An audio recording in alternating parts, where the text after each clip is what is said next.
y esa niña no se aguanta. Hey, quiere todo. And we're back. And we're back. Guys, come on. Now we need the applause to go a little bit longer. I cannot believe it. I can't believe it. I can't believe it. We have the legendary man, George Lopez. Honestly, this feels like the beginning of a brand new, moment for the podcast. I can't even believe he's here. I can't believe it. So we're here. Thank you so much. Well, I told you we did that.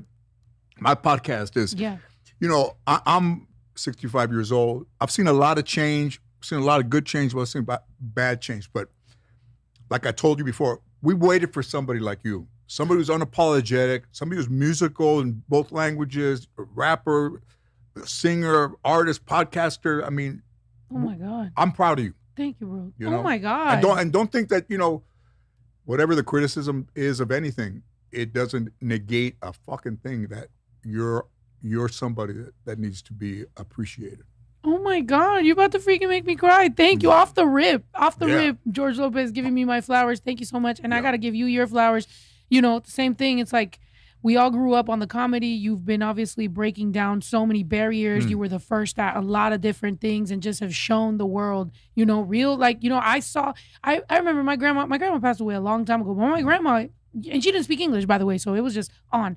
But your comedy special was on CD and we would just listen to it while we were cleaning and stuff. And it was just like, I grew up with you. I was like, you know what I'm saying? So it's like, to me, it's super important to have these conversations, to just talk. And I love everything you're doing. Now you're speaking for the community. Yeah. You're doing it right, man. And I appreciate you for that. So cheers. I knew I was keeping it real when I used to sign burn copies of my CDs.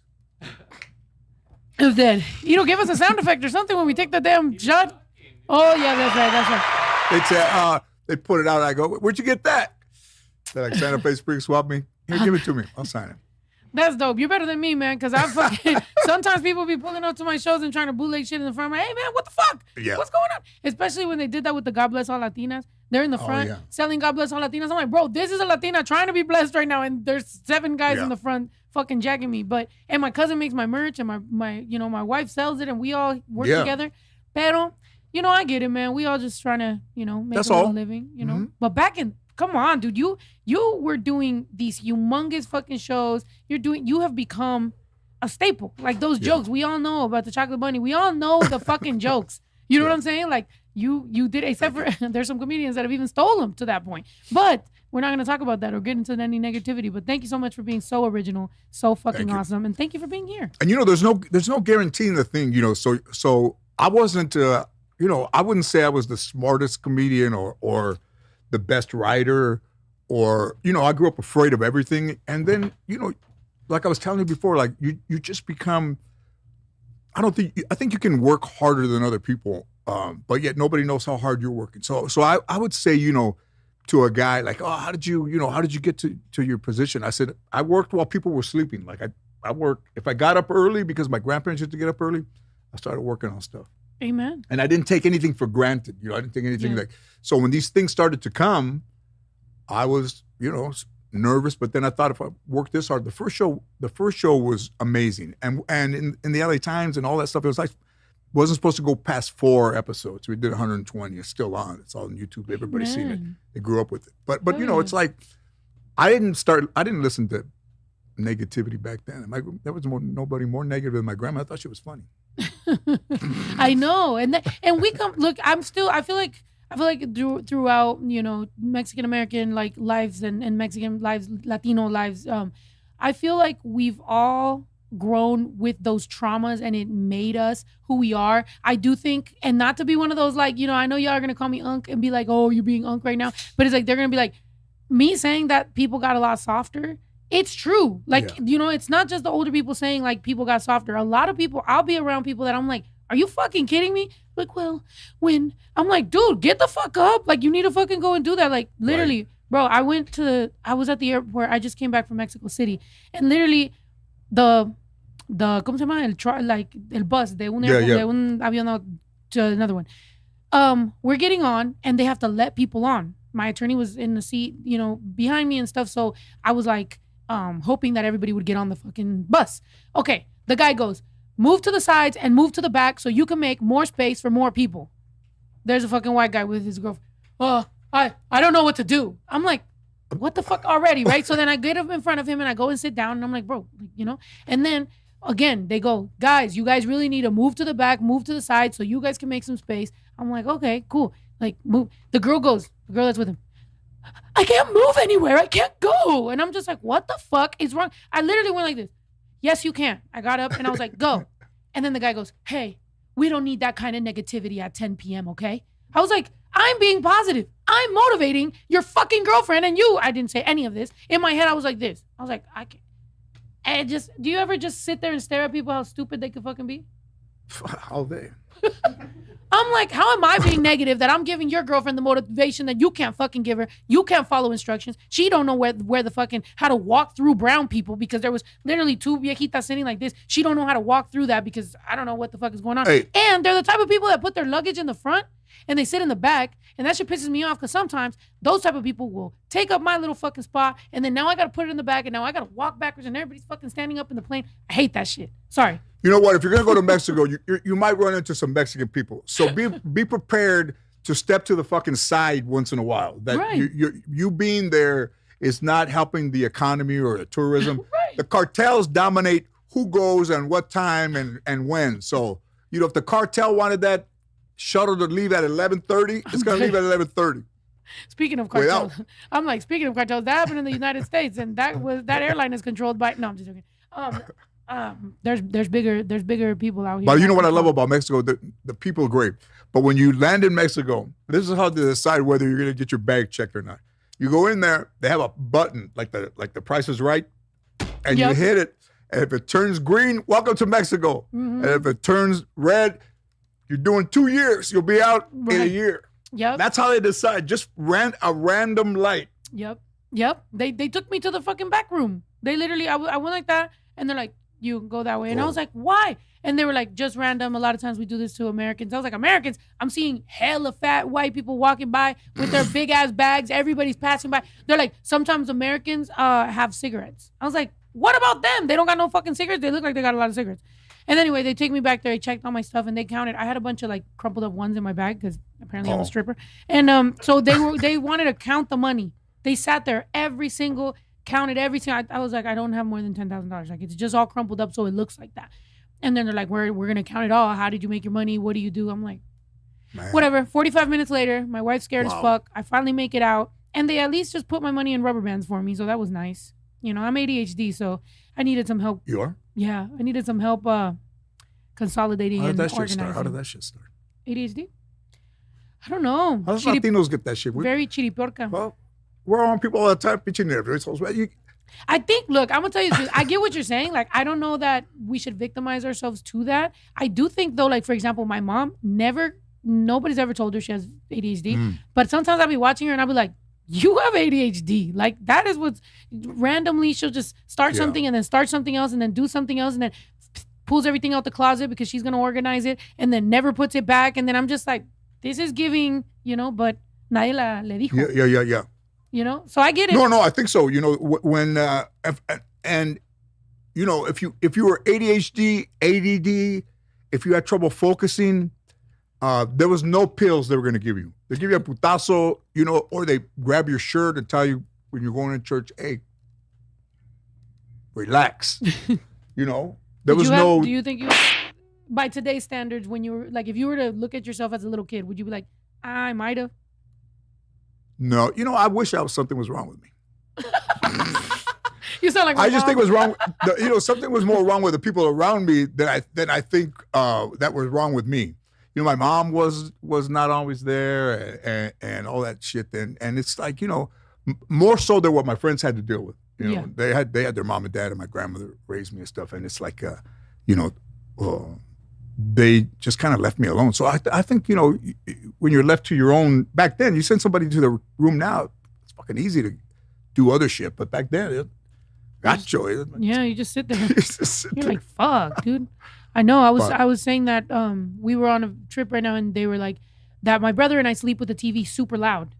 And they're like, oh, you sleep with the TV loud. My wife always complains that I sleep with the TV loud. And I'm like, we were left alone a lot.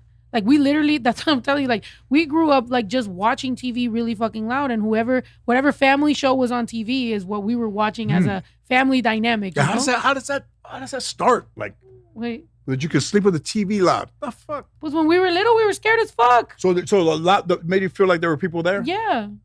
There was a while in my life where I was watching Roseanne being my fucking family too, and then I found out how she really is, and I was like, hold on, bitch, like what the hell? But it was crazy. Yes, and yeah, we used to watch you. Come on. But you know, I think that you kept us company. Well, yes, I'm honored. But you know, now if you have anxiety, you have an older brother or sister. They're like, the fuck's wrong with you? I grew up in the same fucking house. I don't have nothing. But it's not a diagnosis. You know, some people are fucking nerviosos. Yeah, yeah. Or they pull their hair, you know. Yeah. Yeah. But you know, TV, I like what this said. TV made you feel not lonely. That's true. Yeah.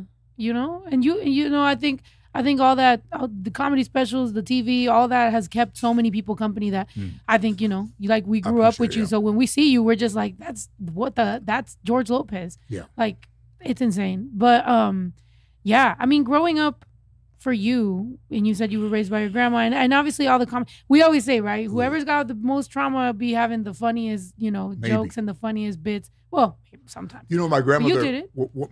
Around one Christmas, I was still working at night. My grandmother worked at night. I worked in Northridge. She worked in there, a few miles away. In the mall. Yeah, I worked across the street from the mall. One of the reasons I decided to do stand-up full-time is the guy that I used to go to lunch with, this guy, Merle Richardson. He was a planner. He was like went to the Army, but he was a planner. You know, he's like an exec, you know, an engineer. And we were walking across the street, and I said, hey, Merle, how long you been here? He goes, George, I got to Vietnam, and I've been here, you know, 10 years. No, wait. Almost 20 years. And he didn't even know 10 or 20 years. Oh. And I said, well, how long did you want to stay here? He says, you know, I was just kind of looking for a place to land after getting out of the war. I was maybe 5 years. So what that told me, almost like somebody telling you a secret, listen, man, if you want to do something for yourself, don't get into a job that doesn't allow you to do that. Mm-hmm. I worked nights. I would even tell myself, I'm sitting there like, I want to be a comedian. How can you be a comedian at night if you work at night? Yeah. So gradually, I got the courage to ask, you know, my boss if he'd be willing to move me to the day, and he did. But I don't think without me and that guy talking, Snow, I don't think I would have figured it out on my own. Like, and I listened to that dude too. So I think, you know, a lot of times, you know, we always have excuses for why you failed, but nobody ever gives the answer to why you succeeded. And in order to succeed, I thought you just had to listen to other people. You know, their stories will be like, what? And then the guy I went to go asked if I could move to the day because I wanted to be a comedian. And he told me that he wanted to be a musician. His friends were in a band growing up, and they went, and he didn't go, and he hung back. He goes, it's not a day goes by that I don't wish I would have went with those guys, but I didn't. Damn. I thought it's a big thing. There's a lot of people out there that either it's fear or whether and also fear don't give a fuck what you are or what you plan in your head. But it's also there to make you question yourself. So when you don't question yourself, you're at least able to have a clear path to what you think might be right. You know, there's a lot of comedians now, but when I started, there was maybe a handful. There weren't even 5 Latino comedians. Yeah. But, you know, a lot of them make it, a lot of them don't. But if you go in the direction you feel your career is leading you, you're not a failure. Yeah. Make it or not. I love that. Yes. I feel you. Because, those type of, like, conversations that change your life, I never thought that my mom telling me that one day, just like, because, you know, my mom and I have a weird relationship on and off, but she goes, you quit everything you do. The next thing, just don't quit. Just show me that you won't quit. And I happened to fucking rap. And then literally, like, I just didn't stop. Like, I can't tell you that. Sometimes people will be like, what was the moment when you knew that I don't know. I don't know anything else than don't stop, because my mom told me when I was, you know what I'm saying? Like, she didn't want me to rap. She wanted me to go to college. She wanted me to do something. But in her mind, when she said that, she was just like, whatever you fucking do, just stop quitting. And I was like, fuck it. Like, one thing I'm not going to quit. And my mommy issues came through for me, you know? Like, if my mom said something, then I'm like, I'm going to prove her wrong. That's right. But that's what it is. You know what? This is how you make a Latino professional. You want to be a doctor or a lawyer? This is all you need to become a doctor or a lawyer. When your parents tell you, I hope I'm still alive when it happens. No. or you know what I mean? Yep. So it's not positive that drives Latinos. It's the negative that drives Latinos. Yep. It's like, oh, I'll be here to fucking see it, and then you say you'll be here to see it. I'll fucking see you in 7 years. Mm-hmm. And you go to school, or you become, because first of all, we come from a culture that nobody enjoys anybody's success. Yeah. So the best thing to do is succeed, because that really kind of brings out everybody's real feelings. Oh, that dude ain't shit. Ah, she wasn't shit. Ah, fuck it. I don't know. Yeah. I hate that shit. But you know what? In reality, man, so few of us make it that when someone does make it, you have to be fucking super talented to fucking make it. Yeah. I mean, you could look like fucking Mario Lopez all day and make it. Look like fucking Feito George Lopez and make it. And be around 30 years. I'm dead. You said Mario Lopez, but Mario Lopez was like a Latino heartthrob guy on on the show, Like, I feel like that everybody was expecting. I feel like people are always expecting the Latino to be the like with me, like I dress like this. And so people are like, you would have made it further had you dressed like, that, And I'm like, well, I'm sorry. I don't know, look at me. So I get you and I feel you. And when you let talent speak, that's when you really like have that longevity. For me, keeping it real and being who the fuck I was more important to me than ever blowing up to be, stadium size artist. I needed to feel like if it was to ever happen, it's going to happen the way that it was meant to be, which is me really being me. If I have to be out there and every day become this thing and have all these like shit then I'm not even going to be happy, bro. I'm going to sit there and be miserable. I want to vibe with the people I vibe with. And I think right now, thanks to social media, it has let us kind of, because I know I went on your podcast, you do different things, and I think it has at least let all of us creative handle a little bit more of the narrative for our own paths, right? And I think, it's a blessing. But dude, you come from that motherfucking like, when you ready to go, you go. They hit the button. When I said, so my grandmother really kind of never told me how she felt about me, And around Christmas, they were having Christmas parties, and I was driving home from my job. I said, I'm gonna go stop in and see my grandmother and see, because they were having a Christmas party. Mm-hmm. So I get there, and my grandmother's drunk. She's drinking. Mm-hmm. And she goes, there. I didn't even know she was drinking until she was happy to see me. That's why I thought, what the fuck? She's like, oh, come on, my grandson. She put my cheeks, she'll hug me, and she goes, I love this kid so much. I raised him, and I love you. She gave me a kiss and introduced me to all the ladies. And the next day, I said, so, wow, that was a kind of a wild night, huh? You told me you love me in front of all your friends. What? I said, yeah. She didn't remember. Blacked out. Aww. So, Aww. God, I don't know. I mean, I feel you, man. Like, the fact that a lot of times our culture does get to a point where only will admit their feelings or only can open up like that once they're, you know what I'm saying? Like lit and shit. I get it. Like we all kind of go through this type of stuff, but it does hurt. It's heartbreaking. It does hurt. It's heartbreaking. I had a friend of mine who passed away, and I paid for his funeral. And, the family told me that they wanted him buried by his father. Mm.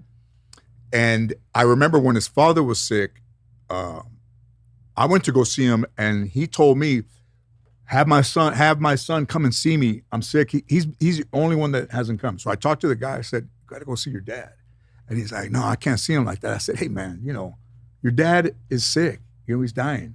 Don't say that. Dad's dying. He wants to see you. He told me for you to come and see him, and he never saw him. Cut to when this guy dies, I pay for the thing, and they said, it's $5,000 more if you can bury him next to his dad. And I said, he didn't want to see him when he was alive.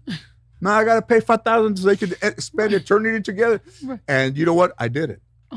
I did it. Aww. But also, I knew that, for whatever reason, when somebody gets sick, they're not dead. They're just sick. So I think we need to look at that también. Yeah. Chihueros, they die with a family holding their hands. Yeah. Us, everybody, they go to the house. What didn't they take? Right. Immediately start fighting over the fucking terrenos and over everything. They're just like, okay, pero ¿qué tenía su nombre? And you're just like, what the fuck? Debt. Pay it off. Yeah, right? Yeah. Right? Nobody ever wants to pay the debt. Everybody always wants to see what they owned or what they had. Pay the fucking debt then. Pay the debt. Right. And don't be surprised by death. You know, say, oh, my grandma would say, I saw him yesterday. All right. Well, he's not here today. Yeah. If you see him tomorrow, then I don't know. Your problem. You're with him. Holy shit. I'm dead. No, yeah, not dead. Hold on. Yeah, dude. Fucking as we were talking about terrenos right now, I thought about the fact that fucking what happened to me with the apartment in Mexico. So I have a place in Mexico. Well, I have a couple places in Mexico, but one of my places that is near and dear to my heart, so I don't rent it, I don't nothing. That is mine, right? Fucking, I'm paying all this HOA and maintenance and all this shit just to fucking find out that the maintenance man let his fucking homeboy live in it. Oh. He's been fucking living there for like a fucking year, bro. He's been fucking living there, bro. Oh, I'm fucking pissed. Oh my god. And I was streaming live on Twitch. Like I'm literally on Twitch, and then my girl was like, "Hey, the TV keeps on turning on Netflix. I don't know why." I'm like, I don't know, like maybe whatever. And then she goes again. She goes, "I'm gonna turn it off. We're gonna see if it turns on." She turns it off, turns it back on. I was like, okay, that's weird. I called my homeboy who lives there. I was like, "Hey, can you go to the place? Shouts out Shark. Can you go to the apartment and check what's going on?" He walks in. He sends me a video. Mira lo que me fucking encontré. Este hijo de su puta madre. He went in through a window. This motherfucker's living the life, charging me maintenance, water, fucking electricity, fucking the life. The fucking guy goes, I'm gonna go out for a walk, fucking leaves through the window. Dude, bro, literally, he's like, he fucking hit me up and he's like, bro, I called the cops. Yes. They just came and picked him up, all this shit. Then his homeboy, the maintenance guy, calling me, "Please don't take him to jail. He's a really good guy. He's honest. He's a good, honest. He's been living in my fucking house." Shit. Gotcha, man. Right. He's like, "I'm sorry to put you in this position. This is beyond you put me in a position. Yeah. This is fucking, what the fuck is going on?" So whatever, but I'm just like, man, you try to fucking be nice to people and shit and do shit the right way, you know, and well, you know, they say that any good deed doesn't go unpunished. Like when you're trying to help somebody, that they'll turn it into something that is negative for you. Yeah. So, yes. Which sucks because then you start feeling like, is life trying to make me a villain? Like, is this my villain origin story? Yeah. No. Every day you just wake up, somebody does something, and you're like, this is it, isn't it? But no, huh? We just got to keep fighting. You know, in Mexico, nobody said keep fighting. keep trying to be the good guy. This is to all people who own a second property in Mexico. I'm not going to say this was an isolated case. There might be people you talk to every day that you see there, and they're living in a place that somebody isn't there. I mean, you know, it's easy. It's easy. But that's the thing. I'm nice enough that it's like, if you would have been like, yo, this guy's going through this thing, I might be like, you know what? I'm not there, whatever. Like, I'm not even the type of person to be a fucking asshole, to be honest. Like, I think me paso a veces de nice. So to me, I was just like, that just felt like, bro, you could have fucking asked me. Like, what are you talking about? Yeah. And then, but yeah, whatever. I knew you would say no. That's their answer. Yeah. How can you let this fucking guy live in my place for? If I told you, I knew you'd say no. All right. Well. Right. There's logic in there. Kind of logic. Right. But hey, I mean, I'm not wasteful. So, you know, if somebody needed a spot, like, and I'm not there. No. But fuck it, man. Sometimes you just go through it. Is there any tough lessons you've learned, like, that you want to talk to us about? Give me some advice. Well, you know, I can't stand anybody that's cheap. And, you know, you have relatives that come over and you see them in the morning and they have like coffee and pan dulce, and you're like, hey, where's mine? You know? Yeah. And they're staying with you. And you're like, oh, I just got this for me. Then you know. Yeah. But you know, even years ago when I would say, I'm gonna stop doing things for people because I always get fucked in the end of it. But I still do. So yeah. If it's in your heart, then it's in your heart. You know? Yeah. And it's culturally, I think, from Mexico, I feel like it's very like, you know, buenos días, buenas tardes, ¿cómo está? They always offer something. They go, pásale lo barrido. They give you, you know, water, something. I feel like it does, you know, now I understand, now that I'm an adult and I'm raising a teenage son, I understand why some of my tios, which are very Mexican, they're not from America at all. They're from Mexico. They always would be like, oh, Americans are rude, or like, ¿por qué estos son los gabachos? Like, you know, they always worry only about themselves. And it is true. Like, you know, nowadays when you hear sometimes people talk about, my therapist said, it is very individualistic. It's very about yourself and what my mental health. I can't listen to your problems right now because my mental health is very blah, blah, blah, which is valid. boundaries, but why did I just have to listen to an hour of your fucking problems? And then the moment it comes to me to talk, now you don't have that bandwidth to fucking listen. You trauma dumped on me. Like, you're a bitch. Sorry, I need a drink. No. But also, I was in therapy. I was married in like 2000. And all I needed to know, or the best thing that I ever learned, who's your trigger or what's your trigger? Mm-hmm. So what is it about the people that are around you that kind of sends you into this thing? And I think it was my grandmother for the way she treated me and not telling me she loved me and not, being, she told other people she was proud of me, but never me. And it can't be that hard for you to say to somebody, I love what you're doing. I mean, even though I didn't think you were going to be able to do it, you did it. Yeah. Nothing. Yeah. And that's sad. Yeah. I'm sorry. No. I feel you, and I relate. I get it. And sometimes it's like we chalk it up to. I'm always split between these two things, right? We always get to chalk it up to it's just culture, it's just how it is, whatever. But then also like trying to make it better. But then we don't want to be that next generation that we keep saying is soft. But it's like we're kind of somewhere in the middle where we're like, bro, like, okay, fuck, like, is it that hard? I remember the same. I had to ask my mom, like, you don't hug me enough. And then she argued with me about it. And then I would like tell my aunt, my tia, she literally lives here. She remembers these arguments. And I'd be like, and then she'd be like, oh, well, I do. I think I do. And then it was just like, I'm thinking about it. I'm like, I was 14, 15, just saying that. Like, why were we arguing about it? Like, why was it so hard to physically just do it instead of like having to argue about, no, I do enough and just getting so fucking worked up. But culturally, I don't know what the fuck that is. What is that? I think, there was no therapy back then. So, you get people who maybe are not in the best position to handle a family, and then they grow up and then they have a family. So you're generations of hardworking people who don't have time or don't see kids as equals, I think, Yeah. What do you like? I just think it's just generational of things. I think sometimes though, but no, if they can't do it and they can't do it, don't expect it. There's people out there that are expecting their mothers and their fathers to say how proud they are of you and how much they love you. But if they're not capable of it, it's not going to happen.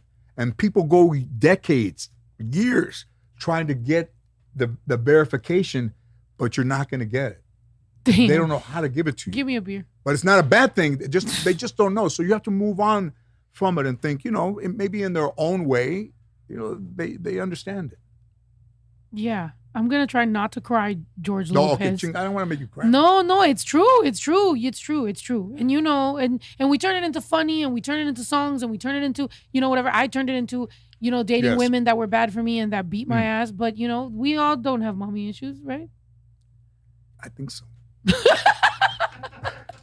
I'm dead. Well, I'm at the age where you look for viejas that have daddy issues. That's your opening line. Anybody here is like, anybody want to say hello? Does anybody here have daddy issues? The line starts right here.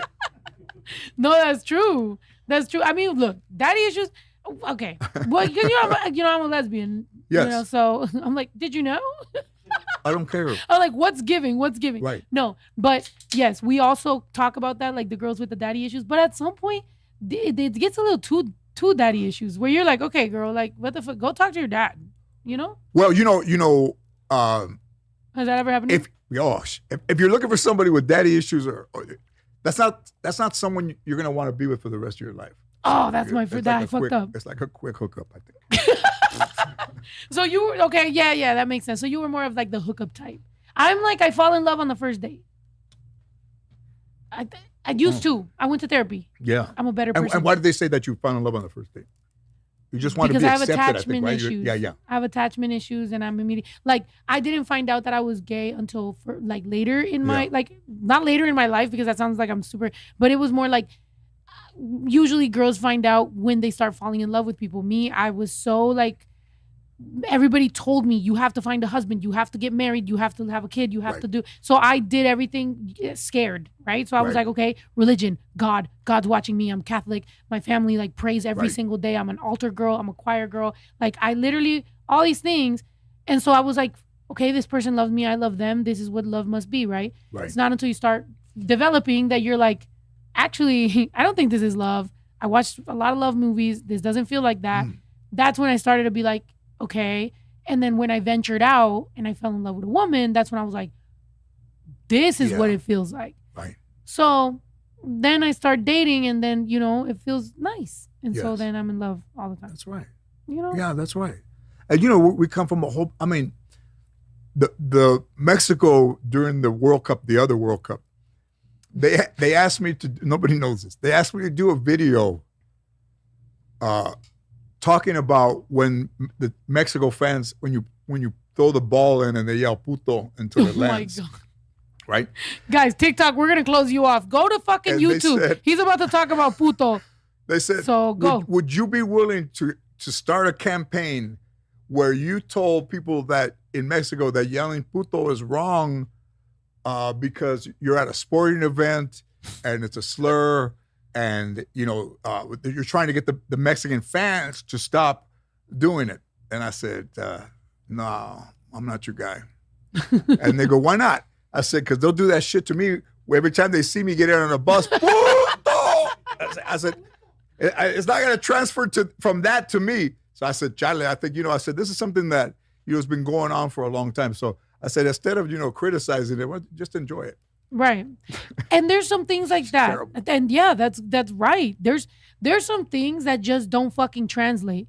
You know, somebody might clip that, right, and be like, George Lopez did not want to stop people from saying puto because blah, blah, blah, blah, right? But it's like sometimes like just culturally understanding the culture. You're like, bro, this is bigger than me. Like, I can't be the fucking spokesperson of now it's going to fucking transfer to me, which is a good thing. Yeah. Somebody told me that in my stand-up that I actually turned puto into a salutation. Like when they go, what's up, puto? Like it took the bad part of it out. Yeah. It's almost like a hello. Yeah. Yeah, you're like Adele. So, you know, you know. No, yeah. It's you know, we have so many words and slangs anyways that, you know, none of it makes any sense. Yeah. Sometimes I talk about how stand-up comedy is similar to like rap stuff, which is like the touring, and then you start off underground and you start in the bus and you start opening acts and you do all this stuff. Right. And then eventually you finally get your big break and all that stuff. But that's also like rock star life. Right. Do you got like on the road stories or like stuff that's happened? I mean, I'm willing to share. Oh, yeah. You know? I think one day I'm going to try to do a stand-up show. I'm probably going to fail and bomb really badly, but I heard that that's like part of it. You have to work through your shit, right? Or you've never bombed? I fucking bombed, of course. Really? Yeah. Okay. Because I'm probably going to bomb, so I just want to be like, to. I almost feel like that's going to be a badge of honor. Like, I bombed already. Like, that's it. Well, you know, I bombed in the late 90s. I was doing a thing in D.C., and the next day the guy wrote about me in the paper that I bombed. And I walked out to the paper. I was going to try to find that dude and kick his ass. But you can't take, it was only one line. So like, if it's going to be that criticism, or I was that thin skinned at that time.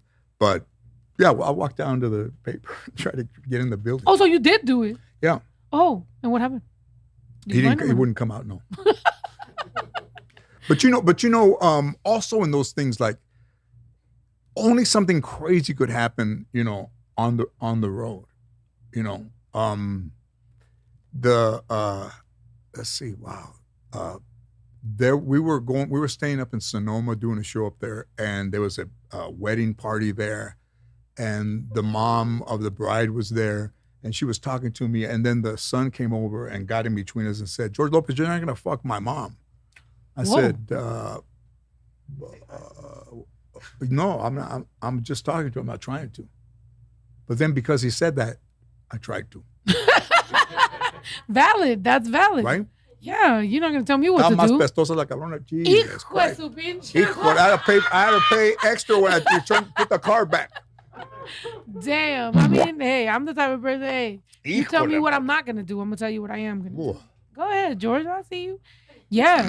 Okay, so you lived, but you did like the whole. I did a bunch of, yeah. Yeah? Yeah. I think, you know, we did all that stuff. When I was married, and my wife would come, you know, she was always about like, who's this backstage? You know, who's that? And she didn't come to the shows a lot. But when she did in LA, I would get a paper with a red circle in the middle and put them up and down the hallways. And that meant to people that saw it, that worked with me, that my wife was coming to the show. Wow. I mean, my wife is right there, so she's mad. Why is she looking at me crazy? This is about to love the Japanese flag. I said, no. Wait, why are you mad dogging me like I did it? He did it. No, I did it. I didn't do it. It wasn't that much, but it had to be done. But also, he was touring during a time when there wasn't social media. Nowadays, you can get caught up in any angle. You just what the fuck? You hug someone wrong and somebody will take a picture. Who's this? What are you doing? You're like, whoa. Well, I got drunk years ago and I fell. I fell asleep. I didn't fall asleep. I fell in a casino. Did you ever see them? No. And we don't talk about it much, but I would always be somebody that fell out. So you're drinking all day, and I had just met with my accountant. I'd just gotten divorced, and when we went over how much I had to pay, we were flying the next day to Canada, and I was just, and I fell out, and they took a picture of me, and it was everywhere for 4 days or whatever, 5 days. But they said, I got drunk in the casino and passed out. But it's been almost like 14 years. I haven't done it again. Those are the things that I'm proud of, because I would always fall out when I was drinking, but never publicly. Yeah. But then I never did it again. So I think that's, to me, that's the redemption of, like, it's not, something I do all the time. Yeah, absolutely. And people, like we were saying, it's like being a comedian is a rock star. Being, like on the road, that's rock star shit. And people will always love the story of a rock star, or they'll love the lore, but they don't ever, like, in the moment, they don't realize this is a rock star moment. Those rock stars did fall out. Those rock stars did have a bad show. They did have bad moments. They did, want to kill themselves when they were in the back of the tour bus. Like, this has all happened to all of us. You know what I'm saying? This is normal behavior. So cheers to that. God, thank you. No, my wife's looking at both of us like, what the fuck? I know. There's a bunch of expressions going on over there. We feel judged. I have to look when you talk. I already seen it when I talk. No. Put some glasses on. You're scaring him. You already scared me, but I like it. Yeah. But every stuff, all the things that people sing about or laugh about comes from truth. It's like, it has to be your truth, because other people's truth, it kind of, you either have had to have lived it. That's why some people are deep and some people, they are listeners. Some people don't, but to have lived, 65 years and have a bunch of stuff that happened to me, a lot of it good, some of it bad. So no, I think it's just, you can't, I don't apologize for anything. I'm just kind of living.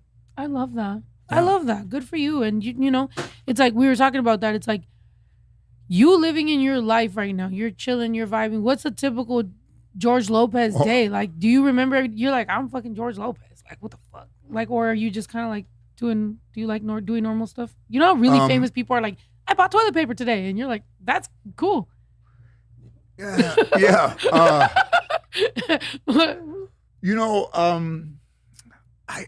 I always stayed home when I was a kid. I stay home a lot, but I've been playing golf since 1981. Fire. And yes, exactly. I want to learn. And it wasn't something that I thought about doing. Just on a dare we went, and everything that I did in golf, like I would cheat on the score, or I would pick up the ball and drop another one. I couldn't find it. So you're cheating on your score. You're cheating on yourself. And my baseball coach in high school said to me that I was a quitter, and that when things got tough, I'd quit. And I didn't have anybody that was an adult in my life to tell me something like that. And it wasn't until I started playing golf that I realized that when shit got tough, I did pick up the ball or say to the guys, I'm only going to play the next hole and I'm going to take off. Why? Oh, I got something to do. But in reality, when it dawned on me that they were right about me, and when things did get hard, I quit, it changed my life. Because now I knew that quitting, I wasn't just quitting, I was quitting when shit got tough. And that's the time you dig in. And I went to school, and I saw the teacher. My coach I've been out of school like maybe 5 years, 3-4 years. And I went over there and I apologized to him for the way that I acted and the way that I treated him when I was in high school. And so at that point in my life, I don't think I'd apologize to anybody in my life. Okay. If I had a run-in with somebody, I just made them disappear. It's like, oh, they're not in my life anymore. I don't want to hear it, so whatever. But to go back with the purpose of apologizing to him for my behavior and the way that I disrespected him changed the rest of my life. That's fire. Yeah. Hell yeah. Yeah. That's dope. And I've been meaning to practice golfing. They gave me a whole golf set, right? They put a bow on it. I think It's you'd like it, yeah. Yeah, and it's dope. There's a couple golf courses around here. I might have to try, but god damn, that requires patience, right? Yes, but if you don't have it, it'll teach you all. I used to throw clubs. There's nothing that throws clubs and they yell and shit, and somebody said, I don't have the patience, but it'll teach you patience. Okay. If you respect it and find some joy in it, it will bring all of the things that you have to the game, and then you start to look at things like cussing or being mad or throwing a club or something. And I believe that it can rewire you. Yeah. Because there's nobody that told me the things that I learned in just playing golf. Like there was a reason why I played golf, and I don't think I would be where I am today if I had not. Because I didn't have an adult looking over me. I didn't have a man telling me what to do that was positive. And just when I started playing golf, all these things started to show up. Yeah. That's fire. Okay, I'm gonna give it a try. And then in the mid '90s, I was flying from Dallas back to Burbank after the show in Dallas, and I was looking at the Southwest magazine, and there was a new golf course that opened in Ireland called Old Head. And I remember this thing looked like it was falling off the earth, like just a beautiful piece of property there. It was hanging off the earth. And I said to myself, if I ever make any money, I want to go play over there. So when I started to make money, probably the first time I went was maybe 10 years ago. And then the pro there said, we have a lot of members who are from the United States. And I joined the club. That's dope. So I go to Ireland once a year. And I go golf at that course. That's dope. Hell and then they yeah. were talking shit about me in where you eat breakfast, and I told the dude, I heard that, and they all went like, "What the fuck were they saying? What the hell?" They go, he became a member. I hope he doesn't bring his friends. And I was like, what the fuck? Right. He was from Cleveland. You're from Cleveland, puto. Right. I could bring friends. Right. What the hell? Hey, man. Right. Exactly. No, that's fucking awesome. So is there a moment, what was like one of those moments where it's like you did something that you were like, I'm him? Yeah, there's a couple of them, In 2005, there was like 6 comedians that were hosting the Emmys, right, on Fox. Me, Ray Romano, Brad Garrett, Conan O'Brien, Ray Romano, Brad Garrett, well, guys from the thing, I think couple females, and we all had our own category. So my category was reality shows. It's the first Emmy for reality TV. I got to present the Emmy, and the day before, my wife looked at my notes and she's like, "Oh my God!" She's like, stuff is horrible. This is the stuff you're gonna say. You're like, I said, "Give me the papers. You're gonna say this stuff? It's just terrible." And I got away from her, and then Sunday we went, we did the Emmys, and they came to get me to go backstage, and she stands up, and I said, "Oh no, you got to stay here." She goes, "Why?" I said, "You don't think this stuff is funny, so I can't have you in my ear when I'm about to go do this stuff, so you got to stay here." So now I go back, and right before they go to commercial, and it's live, and I'm a little bit nervous, and I look over there outside, and you see the Sopranos cast, Will and Grace, Ray Romano, you see Grey's Anatomy there, all the actors in the first 2 rows. And in the middle, there's some guy going like this, He's going like this, all the moves. And it was Robin Williams. Oh, shoot. And I knew Robin Williams a little bit there. But seeing Robin Williams look at me and give me encouragement made everything all right. That's fire. Yeah. Hell yeah. Yeah. How'd that go? Was it good? Yeah, I did good. Killed it? Yeah. Fuck yeah. Hell yeah. Man, Robin Williams, come on. The shit, man. Oh man, and yeah, everybody you're mentioning, it's like, dude, you like, fuck. I've seen them all. I've seen them all. Yeah, this is the crazy thing. So everybody, when I was growing up, I had posters. We had posters on the wall. So everybody whose poster I had on my wall, I became friends with. Holy shit. I mean, that's Come on. Santana, Cheech and Chong, Van Halen, Kiss. Yeah, I should have put some viejas on there. The sausage You're party. like that. The sausage party by looking at Fierro all day. But also, I used to put Playboy Playmates in my closet, you know, on the thing. So there was a Playmate that was really hot in the 70s. So then I got invited by Hugh Hefner, maybe 10 years to go to the Playboy Mansion, and I saw that woman there. Oh, shoot. So I had some drinks with her. I invited her back to my house. I had to call the police to come and get her out of my house. Oh my God. What? Unbalanced. What? Threatening the guests in my house. I'm like, hey, what's going on? Fuck you. I was like, all right. I had to call the police. Oh. Yeah, be careful what you wish for, Hey, huh? yeah, fuck yeah. And the police see me, they think, oh, he's the fucking problem. I was like, this is my house. Why would I bring a problem to my house? And yeah, it was crazy. Oh my gosh. crazy. Is that the craziest story you got with a No, like girl? some other ones. I'll think about some other ones. Yeah. That's crazy. I mean, that is true, you know? Sometimes you have a crush on somebody, you finally meet them, or you start dating them, and you're like, you are not what I thought from, you know, from afar. Some people you just gotta, it's like seeing a pretty flower. You just gotta leave it there. You know, it's pretty, it's Sometimes growing, it's better off where leave it it is. alone. Yeah. Don't fucking pick it. Now it's dead and it's got bugs. But and also, you're like, but also, fuck. you know, but also, I think manifestation is a real thing that I think people should dig into more. The fact that if you put something out there that you want to do, it's not impossible. Everything's possible. Hell yeah. You know, it's not. It's unexpected, but it doesn't mean it's impossible. Hell That's yeah. the thing.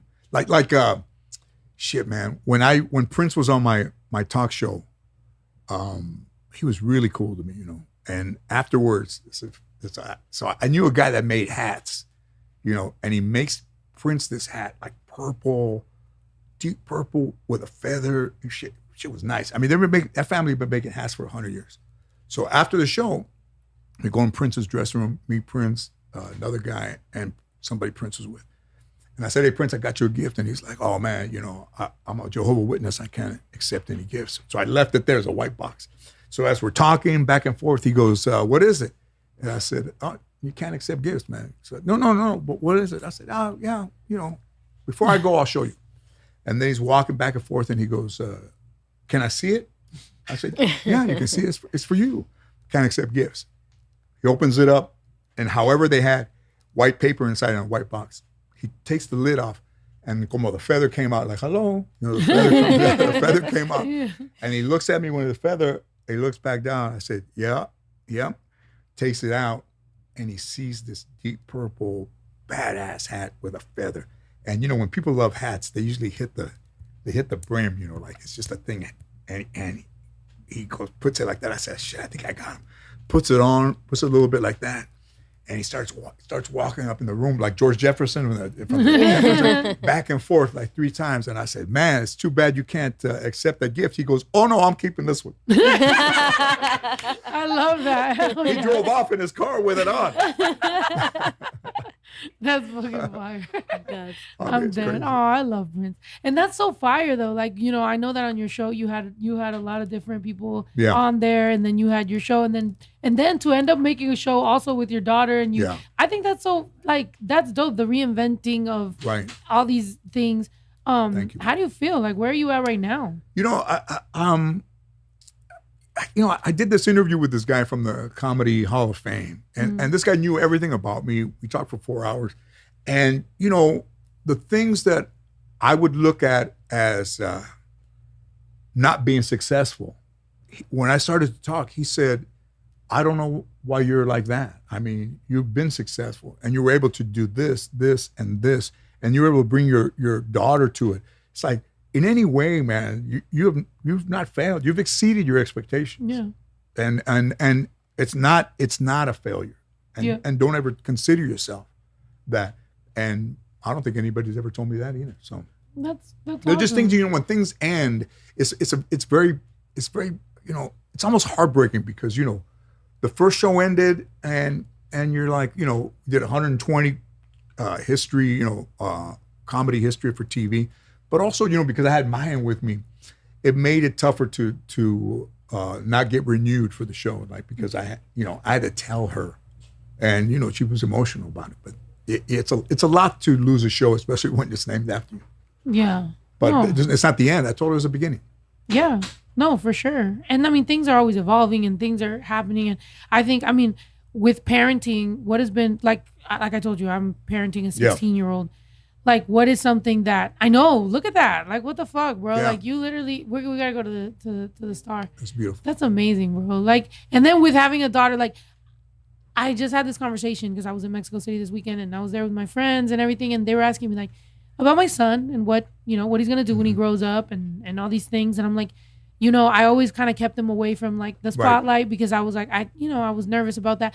But then you start seeing like the star, like the charisma and the just aura and everything about him. And then you start being like, okay, I don't want to be my son's first hater. Like, I'm going to let him, do what he needs to do. So at some point you're just like, okay, go ahead. Because when he was little, when he was a baby, I don't even think we showed it to him, but he made he wanted to do a YouTube video and he did a review of a toy and all this stuff. And we were like, we didn't want it to go out publicly because I was like, okay, I don't want him to like be looking at likes and shares and comments and whatever. So we literally just like put it on the channel and we just kind of like, okay, baby, you had a good time, blah, blah, blah. Next day, how many views did I get? I was like, no, we're not doing this shit. You feel me? Like I was just like keeping him. I was like, no, this is not the type of kid I'm raising. So now, 10 years later, more than 10 years later, he's on social media and now he's got his fans and he's got people. And I got approached for my first time as, you're Baby Drew's mom. Oh. They didn't know me as Snow. They knew me as Baby Drew's mom. Oh shit. Yeah. So I'm sitting there like, okay. Wow. Then we went to the Mundial game, Mexico, and some guy walks up, takes a picture with my son, and walked away. Wow. And I was like, all right. You know what I'm saying? Like, I'm proud. Yeah. I love this. Fuck yeah. But also I'm like, okay, mom, like, it's time. And then I find out he's uploading videos to Facebook and he says, angry mom yells at me for my grades. Angry mom talks to me again about this. Angry mom tells me I didn't cook great when I cooked the 5-star meal. I'm like, I'm angry mom to his story. In his story, I'm just angry mom. And you know what I'm saying? Like, so it is also cool to know that we're just the side character to whatever. Angry mom. I'm angry mom now. When did I go from being a rapper to angry fucking mom? Look, angry mom suggests even more stricter parenting. First of all, that writing is atrocious.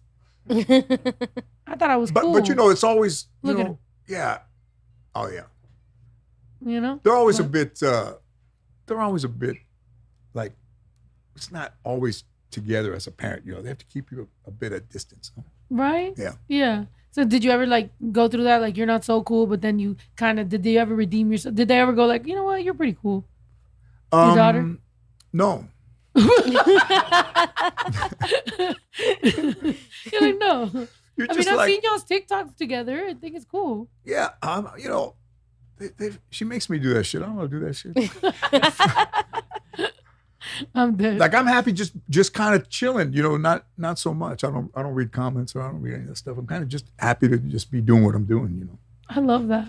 I love that. And the fact that, the people from the first show and I still get along. Like, I play golf with Valente, and you see messages from Constance that, that's it's crazy. I mean, we and it's on YouTube all the time, the show. So you're like, we really did something very special, and made a place for us in TV. Absolutely. I mean, like I said, you've been breaking barriers. You were definitely, when I couldn't see myself on TV, I was trying to look for identity and where, we belong. And, I saw you, I heard you, I saw you be accepted. I saw it's possible, and I think that's sometimes what people kind of overlook is like, being able to even see that something is possible. It gives you that light of like, I could do that. Like somebody did that. There's at least that chance. When you look around and it's never been done, you're like, where the fuck do I, Right. And sometimes just like as a female, like Mexican rapper, I feel like sometimes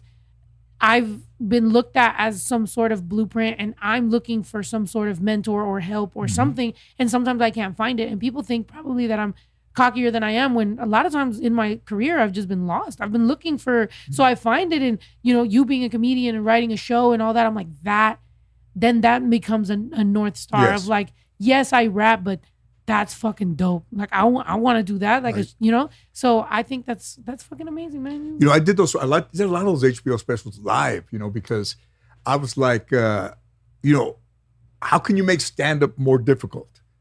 They said there's no water on the stage. And then I remember I talked to Chris Rock, and Chris Rock was like, man, I'm afraid to do shit live, And I did maybe the first 3 HBO specials. No, 4. I did the one in DC in 2018 live. That's fire. Yeah, this shit's crazy. Like, and you remember the first one was in 2005 in Phoenix, America's Mexican. And I remember seeing the jib camera go by with a red light. And I remember looking at it thinking, shit, everybody on HBO is watching me right now. Because you just see the red light go back and forth. That's dope. So, I'm being on stage is you got to remember your stuff. You got to remember where you are. You got to remember, what you see, and you have to remember the audience and stuff. Like, yeah. Do you have that million mile stare where you just kind of don't look at the crowd? You looking at the crowd? Because lately there's more crowd work comedians. I think there's more of that. A little bit, but then you are like, I got joke. Yeah. The other day I went and saw Felipe's Parkside, and I saw Jay Leno was there. And when Jay Leno started talking, he was like, joke. And I was like, God damn, like that's how you know. Different comedians have different styles and whatever.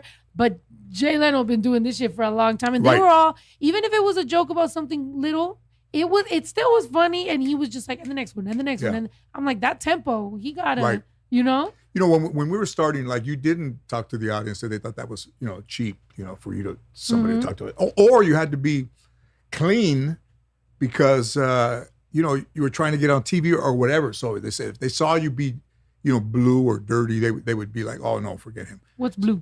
Blue's like dirty. Yeah, if you're a dirty comedian. Oh. Blue. Yeah, that's an old thing. So you were trying to be clean and trying to be funny and then trying to be relevant, Yeah. Yeah. So. Dang. So you were. That's like, why we all. That's why we all like Jay Leno and all those guys. They just boom right down the middle. Mm-hmm. Yeah. No. Even when you were here, you started cracking jokes, and I was like, the tempo on a real comedian is different, which is dope as fuck. I told you, like, what before I ever like retire from everything I be doing, I'm like, I'm gonna do one. I'm gonna at least attempt something. But I'm like, it's cool to fucking like watch. No, it's like people see you. It happens like if someone's, man, you lost so much weight. Are you on the shot? And I'm like, I'm on the powder. Like that, fast. Yeah, hell yeah. I know. I like it, but me, I'm like, I'm like, I don't know what to say. I'm all like, But yeah, it's all timing and practice. Absolutely, I feel like that's like just real shit. And, I don't know. I get too distracted. The more people, the better. Like if somebody, we did a show over there in Arizona. It was outside. It was like 5,000 people, and they're like, "Have you ever worked outside before?" Some Mexican, well, fuck, I always worked. Right. I grew up working outside. Oh yeah. Yeah. No, yeah. Oh, damn. Have you ever? But being around that long is now you realize that I've been around that long. Been around a long time. Yeah. Does that make you like? Do you get that? Are you like, yeah, that's me, motherfucker? Or are you still like? Is there still like little things that you're like, I want to do? Like little goals, little things. I want to go 50 years. I think so. I started 79, so 29 is 50 years. And for my grandfather telling me that I was lazy, I wasn't gonna be shit. I decided to go till 29 and then decide what's next. Yeah. Fuck yeah, I love that. Yeah. That's dope. I love when people do shit on their own terms and also know they're him. Like I think you very much, especially now that you're still you know what I'm saying? Like there's a difference between when people have done things in the past and they're, whatever. You're still here. You're very vocal about what's happening right now. Right. You're vocal about politics. You're not scared. I think that's something that is the same way that people might be looking at you for other, for influence on other things. They should also be looking at you for that because it's like you're really speaking and you exist and you're here and you're on the correct side of history, and to me that's very important, obviously. And to go to 29, man, good shit. Are you gonna have another, like what do you want? Special? I think one more. Yeah. Well, I'm thinking we're gonna go call the tour 50 to Life. I love that. A little bit jail. I love that. That's actually a really good title. 50 to Life. I That's love fire. that. Oh my God. Yo, Beto, play some fucking applause. But going after the Dodgers, for the owner having money in detention centers and making money off of ICE, and it was heartbreaking to me because I've been a Dodger fan my whole life, and I just can't go anymore. Yeah, I can't go in, and also I don't begrudge anybody that goes, but when you know what happened on that land, it's a bit, it's terrible, man. Like it's almost like that's the way we get treated. Even back then it's somebody would fly, the owner of the Dodgers back then and the mayor of LA flew in a helicopter because the Dodgers were thinking about moving from Brooklyn to LA, and they said, well, where would we put the stadium? And they were flying around LA, and they looked down in the ravine there, Chavez Ravine, Latino neighborhood, and they decided right there. Right. And at first they tried to be nice. They said, this land's going to be redistricted, and we'll find you another place to stay. But some people took it, and some people didn't. And then when it came to the end of the road, the people that were there got removed forcibly by sheriffs, and then they bulldozed their houses right in front of them. So it's a lot, Yeah. It's a lot. Yeah. By any fucking standard, Sometimes I feel like, especially nowadays, like we look back when something happened in pop culture, and you're like, yeah, at the time, what was going on, like sometimes, you try to make sense. But when you're just like, yo, they really removed these people from their fucking home and then bulldozed their fucking home, then made that, and then continue to support the wrong shit and continue to support now incarceration and fucking private, that's where it becomes like, it's still fucking happening. And of course it happened to us, right. And a lot of times, people look the other way because they love to enjoy a fucking hot dog with their homie at the fucking game, and it's like, it's getting very expensive. But also, a fire captain told me, if you go down there, I mean, this is fucking. He said, if you go down there, that you can still see the foundations of where the homes were, man, and you're just like, no, man, it's fucking terrible. Yeah. But I don't know. It's very expensive to go. But I probably won't ever go back. But I was going since 1966, 67. Yeah. And it's just closed that part of my life. But I did have fun there when I went until it became the thing that I couldn't ignore. Yeah. And and it gets to a point where like you said, right? You said, you don't begrudge anybody that still does, but you're also going to keep people informed, right. Like using your platform to explain it to people, to keep people informed, is not against and if it hurts somebody's feelings, then you need to deal with what those feelings are and why you feel the way that you feel. But sometimes people attack people like us for speaking up about certain things when it's like, I'm educating. You can do whatever the fuck you want. Right. If you hear that this person is doing these 7 things that are fucked up and you choose to continue to support that, then that's something that you need to deal with at your house with your brain. When you look in the mirror, when you go to sleep, when you wake up, that's what you need to deal with. Don't attack me for educating people on something that is a fact. This is a fact. So I do think sometimes, people, they're, you got TDS and you got all this shit or whatever. The guy that fucking invented that shit just got found to be a pedophile. Right. So it's like, I think you need to worry about other fucking abbreviations of words, not TDS or whatever the fuck, right? Yep. Like we just be talking about what's happening. And I also think it's very unfortunate that they coined it un-American to go against what's happening right now, when really it's actually American to fight for things to be fair and for America to be actually better, not, whatever the fuck we're going through. Yeah. What do you think? And I don't think that we make America worse. I think we've made it better from the beginning. Always. And there's a place for us here, and the places wherever you want to be. I wouldn't be in front of a Home Depot, but every other place I think it would be cool. Right. Yeah, that's right. Yeah. I know, and then in the organization sometimes too. I think this is actually more controversial than anything we've said today. I think today people expected us to kind of talk about these things, but I think sometimes it does become a thing where it's like sometimes in the organizations they're arguing with each other. Right. You know, so I did this Fiesta en Salvador, whatever, and then somebody came up to me and then they were like, hey, we're boycotting Home Depot, blah, blah, blah. And then this other organization is like, no, we're still in Home Depot. We're just trying to make them actually support the people that are outside of that. And so then you're just like, different organizations ask you for different things because you are the person who speaks up.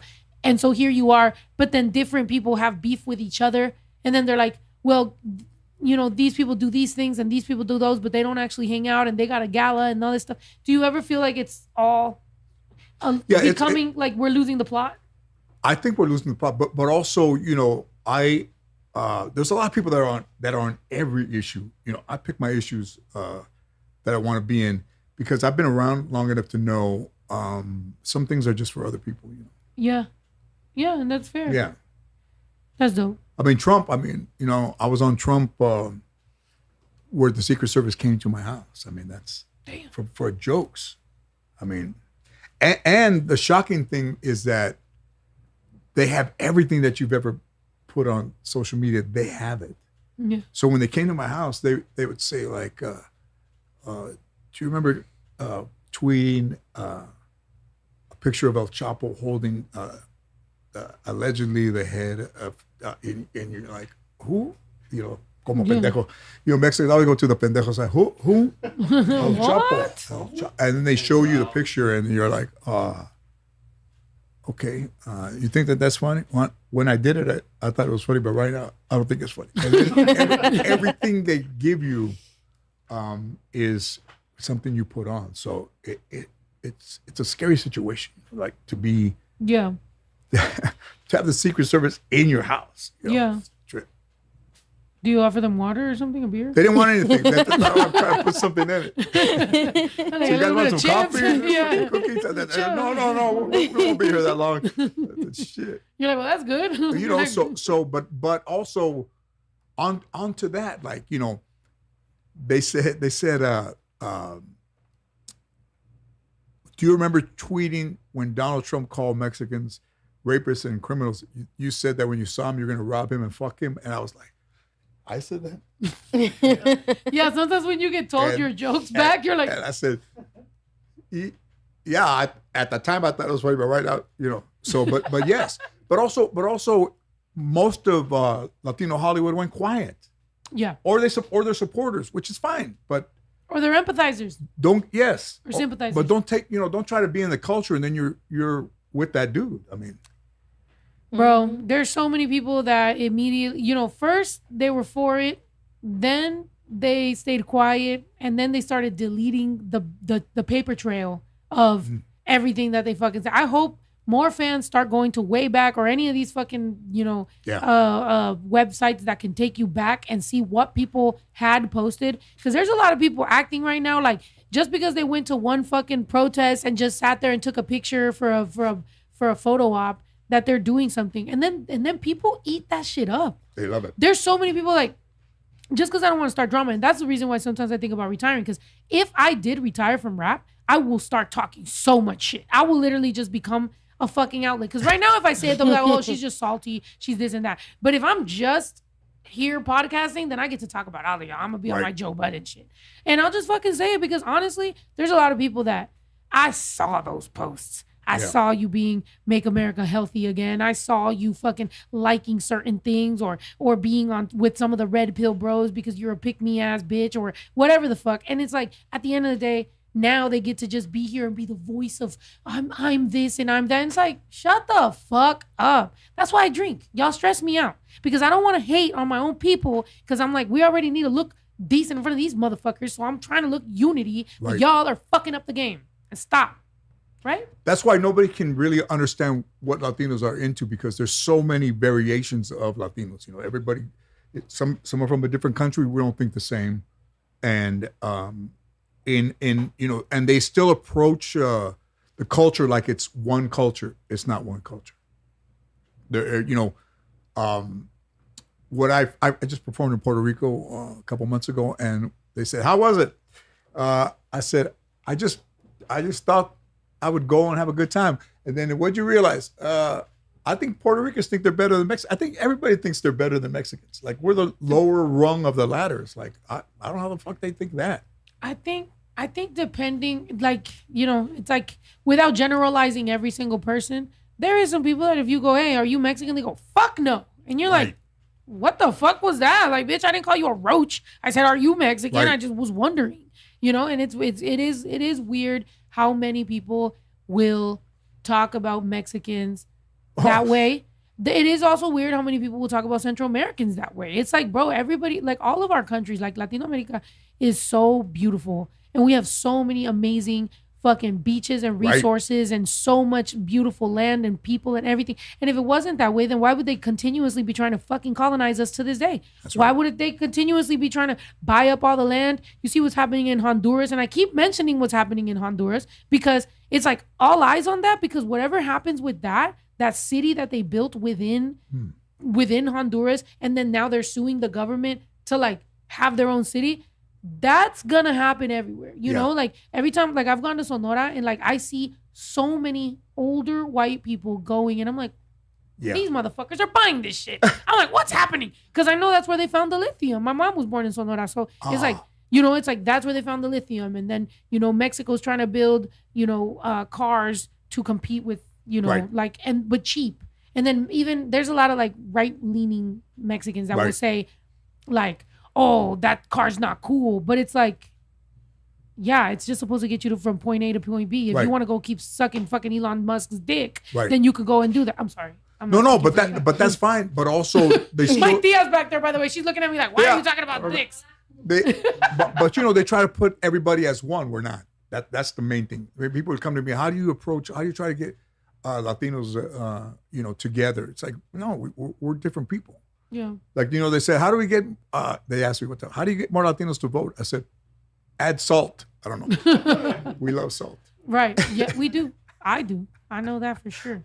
Yeah. We put salt on food that you haven't tasted. Yeah. The minute has a tail, we already with the salt. You haven't even tasted to see if it needs salt. Yeah, that was me at the Mariscos place. I was like, where's the salt? They brought me the salt that has like the big rocky salt. I was like, fuck yeah. I threw that shit on that. Everything tastes better with a little bit of salt. Shit, this beer would taste better with lime and salt. Yes. Fucking patas all swollen when you're leaving the restaurant. Don't talk about my patas. How come you're not wearing your shoes? They came out. Bro, my wife with my wedding ring, I'd be taking it. Sometimes if we're on vacation, I'd be like, all right, babe, I'm going to take this shit off because I already know, you know, you don't want to end up at the hospital and they've got a chainsaw to my fucking finger. And, you know? You get all swollen. Yeah, but she's Dominican, so I don't feel like y'all eat as much salt as we do, right? No.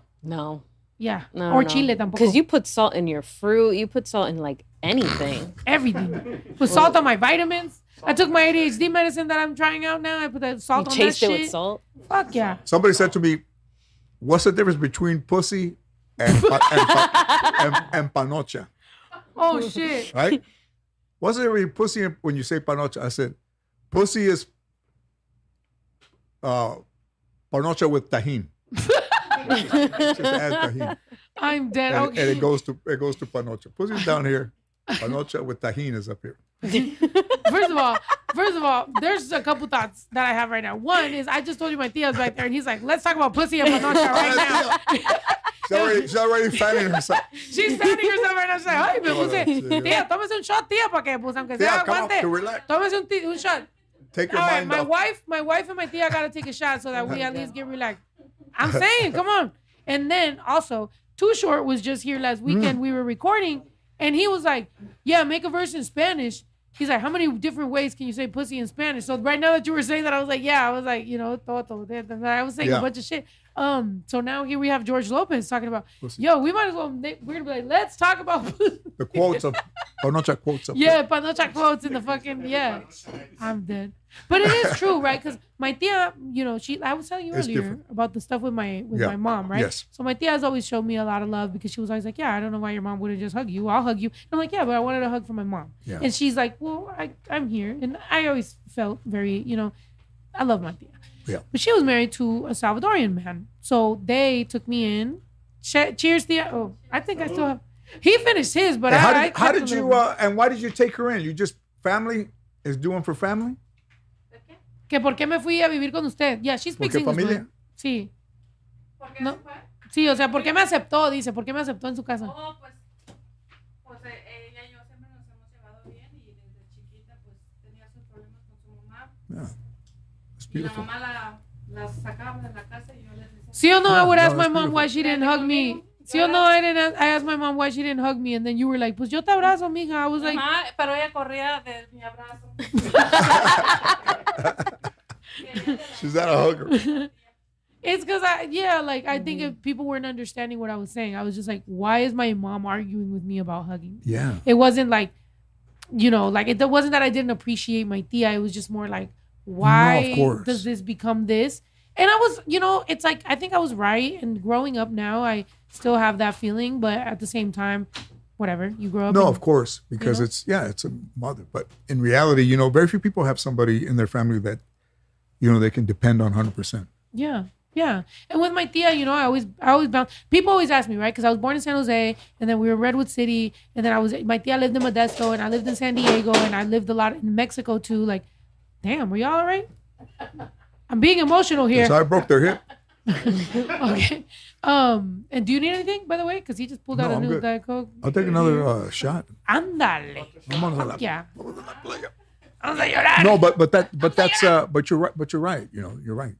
So sometimes people go, so where are you from? And I'm like, bro, I bounced around a lot because whoever me aguantaba, that's where I would go. It's like if my mom sent me to my tia, and then my tia ya no me aguanta, sent me to my mom, and then to my grandma, and wherever the fuck, because I was hyper, because I was just too much, And so whatever, that's kind of what happened. But what I was saying was my tia was married to a Salvadorian man, and my tío, helped me a lot in my teenage years when I went to live with them when I was in freshman. He was like, if you keep your grades up, I'll buy you a computer. That's the first time that I've ever had somebody be like, like do something and I got you. And he did. He kept his word, and I got my grades up, and I ended up graduating with good enough grades that now I tell my son, like, I'm like, I had good grades in high school, and his grades said F you to me, but whatever. Yeah. Anyway, but yes, I was raised in a Mexican with also Salvadorian household, and then my girl is Dominican. I've dated my son's dad is Puerto Rican. I am very well versed in the all Latinos have different cultures, and you have to just kind of like, we do at the end of the day have a lot in common, and we love each other. But that's right. Just like family, there's some primos and some primas that you might be like, bitch, what the fuck is wrong with you? Right. No. They're not happy for you. Yeah. Yeah. When it's not hard to be happy for somebody. Yeah. It's just I think maybe sometimes people don't know what to say. Sometimes the simplest thing is very difficult to say. You know. But accomplishments sound like bragging to a jealous person. Right. Exactly. So if you go, hey, I just got a job, somebody might be jealous of you and be like, oh, this dude's fucking bragging. And you're like, bro, I thought you would be happy for me. So then we do it to ourselves. We'll say, hey, I heard you got a new job. I don't do nothing. It's like now we're doing it to ourselves. Yep. Because it's like, hey, congratulations on your job. Nah, it's nothing. Yeah. I'm just there 4 hours, And then we downplay ourselves. And that's something that, it is trauma. It is mental health. It is all that. Because when I got signed to Atlantic, I remember that was crazy. Like I had $20 in the bank. I literally had my son, a baby. Like I had just, had my son. And then, this label calls and all this stuff happens and whatever. And then I get there and they're saying all these things. Wow. One, I don't trust myself anymore. Like, I don't know. And then I'm shrinking. And then I'm just like, imposter syndrome. And then you just kind of shrink. And I wish I would have had someone be like, no, bitch, stand up. Like, do that shit. But I didn't. Most people were just like, so what are you going to do? So what's going to happen? You have a baby. You're going to fail. And, it just becomes that thing. And it's like, it's cool, like, when you're able to fucking take it. But sometimes I think about my life and I'm like, damn. Well, I'm going to tell you this. Fucking Led Zeppelin was on Atlantic. So props. One of the greatest band in the world. You love Led Zeppelin? Oh, I love it. Fuck yeah. That's deep. That's real shit. Yeah. And I mean, fucking, I could say that that's an accomplishment. I don't think anyone was looking for an artist like me, and I rap and I did my thing. Nowadays, things are a little different. I want to do them from here. I want to do it from home. Pero, I think we've lived really good lives. Yeah, hell yeah. If you were to watch like the reel of your life or like the story, like your movie. I think I'd be happy. Yeah. But also, what I said to you earlier is is, 25 years ago, you didn't you weren't there. So now to see 25 years later that there's good things for the future makes me happy because, you started out there when there were very few people who were on TV and all that. And then, as you go, you see more people, but you stand out. And I'm, like I said, it's great that I'm so happy that you're there. That's why I'm here. I'm a huge fan of yours. Thank you so much. Oh my gosh. No. You hear that, Tia? Oh my God. I'm so Yeah, proud but he and talked happy. about panoche. No, but it is true. Like, Yeah. there wasn't that much, blueprint and stuff. And Right. and one day, and I think here's something funny.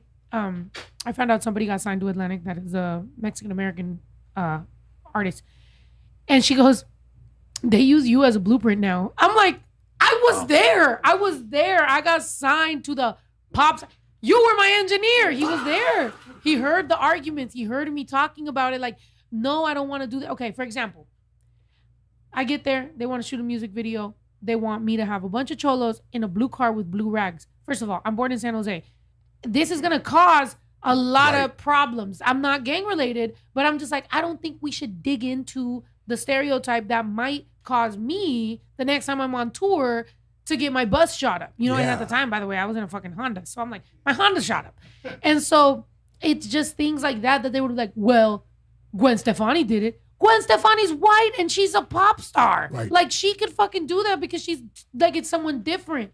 It's harder for someone like me who is actually here. It's like LA artists like doing certain things, and it's like things have implications. We know the streets. Right. We know the bandana colors. We know the things. But also they sign you and they want you to go there. It's like, they sign you and you can't be yourself.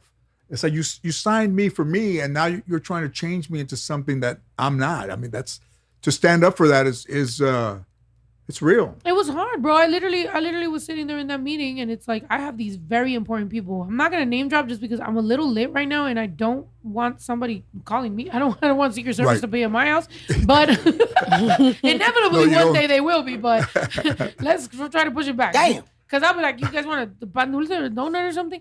No, but I'm there, and they're talking to me, and they're like, yeah, we're gonna need you to do the taco circuit, and I was like, huh?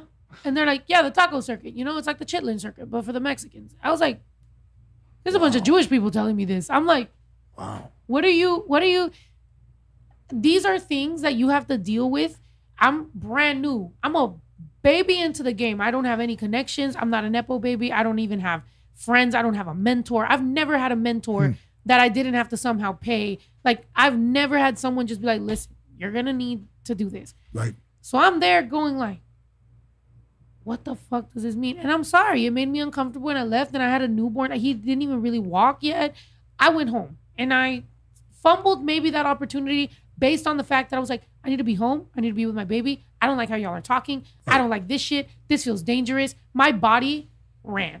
And maybe my major label success could have been this amazing thing, but to me, No, I think they were trying to get you in the bag. You're like, I'm not going in the bag. Yeah. I'm not going that route. You sign me for me, and then you want you to be something that's not. It's not even street friendly. Like, nobody would see that and be like, oh shit, that's cool. No, it's just. Yeah. It's just like you're a character, but you're not a character. You're yourself. You didn't need that shit. Yeah. It was like either you're going super sexual, you're going super chola, or you're going super. They built 3 lanes for you, and they're like, pick one, and you're like, no, like what? Right. I'm this other thing. Like I have a son. Mind you, had they met me before I had my kid, I was fucking wild. I would have fucking not even gave a fuck. But now I'm like, yo, like I actually like give a fuck. I finally want to give my son the life that maybe I wish I would have had. I care now. I was wild back in the day. But there's a comment there like, so they said you listen to your intuition. And I think, when people ask other people, what do you think I should do? Or they say, if you were me, what would you do? But actually, we all have that intuition, that pull that tells you what's right or wrong. Yeah. And I realized that earlier that the mistakes that I was making, I didn't trust my intuition. But when I did trust my intuition, it changed everything, because it's already in you, and you can already feel it in the middle of the night. If you're nervous about something, you worry about are you doing the right thing, it's there with you, and it tells you what's the right thing. Now, do you trust yourself enough to trust your intuition? That's a thing. But people make decisions based not on this, but what someone else thinks is right. Yeah. And you really get one shot at it. And you get one shot, you go away. They'll just think, oh, she didn't connect. But it's not the real thing. They're trying to put you in a different place than what you were comfortable in being. I love that you said that. Like the didn't connect. I feel like sometimes in movies and TV or whatever, they do these like Latino shows that they just didn't give a fuck to do it with the right people. So they do it with whoever was available. And then the show doesn't connect. And they go, yeah, Latino. Then you get these fucking write-ups about how like Latino viewership is down this much. It's like, yeah, because you made a shitty show. Why did you do that? You should have stayed with, you feel me? Like, I feel like that's what I liked about your show. And not because you're here, but I will say that as a fan. Like, literally, it made sense. There's certain things that just make sense. You like it. It doesn't feel like some fucking white man wrote it. It felt like culture, yeah. Yeah, and I think that sometimes that's what's missing. I was willing to intern for somebody that actually is a big writer person, and I was like, yo, I'll do it. Like, even though I was already like Snow the product, like I was like, I'll start from scratch because I know this is new for me.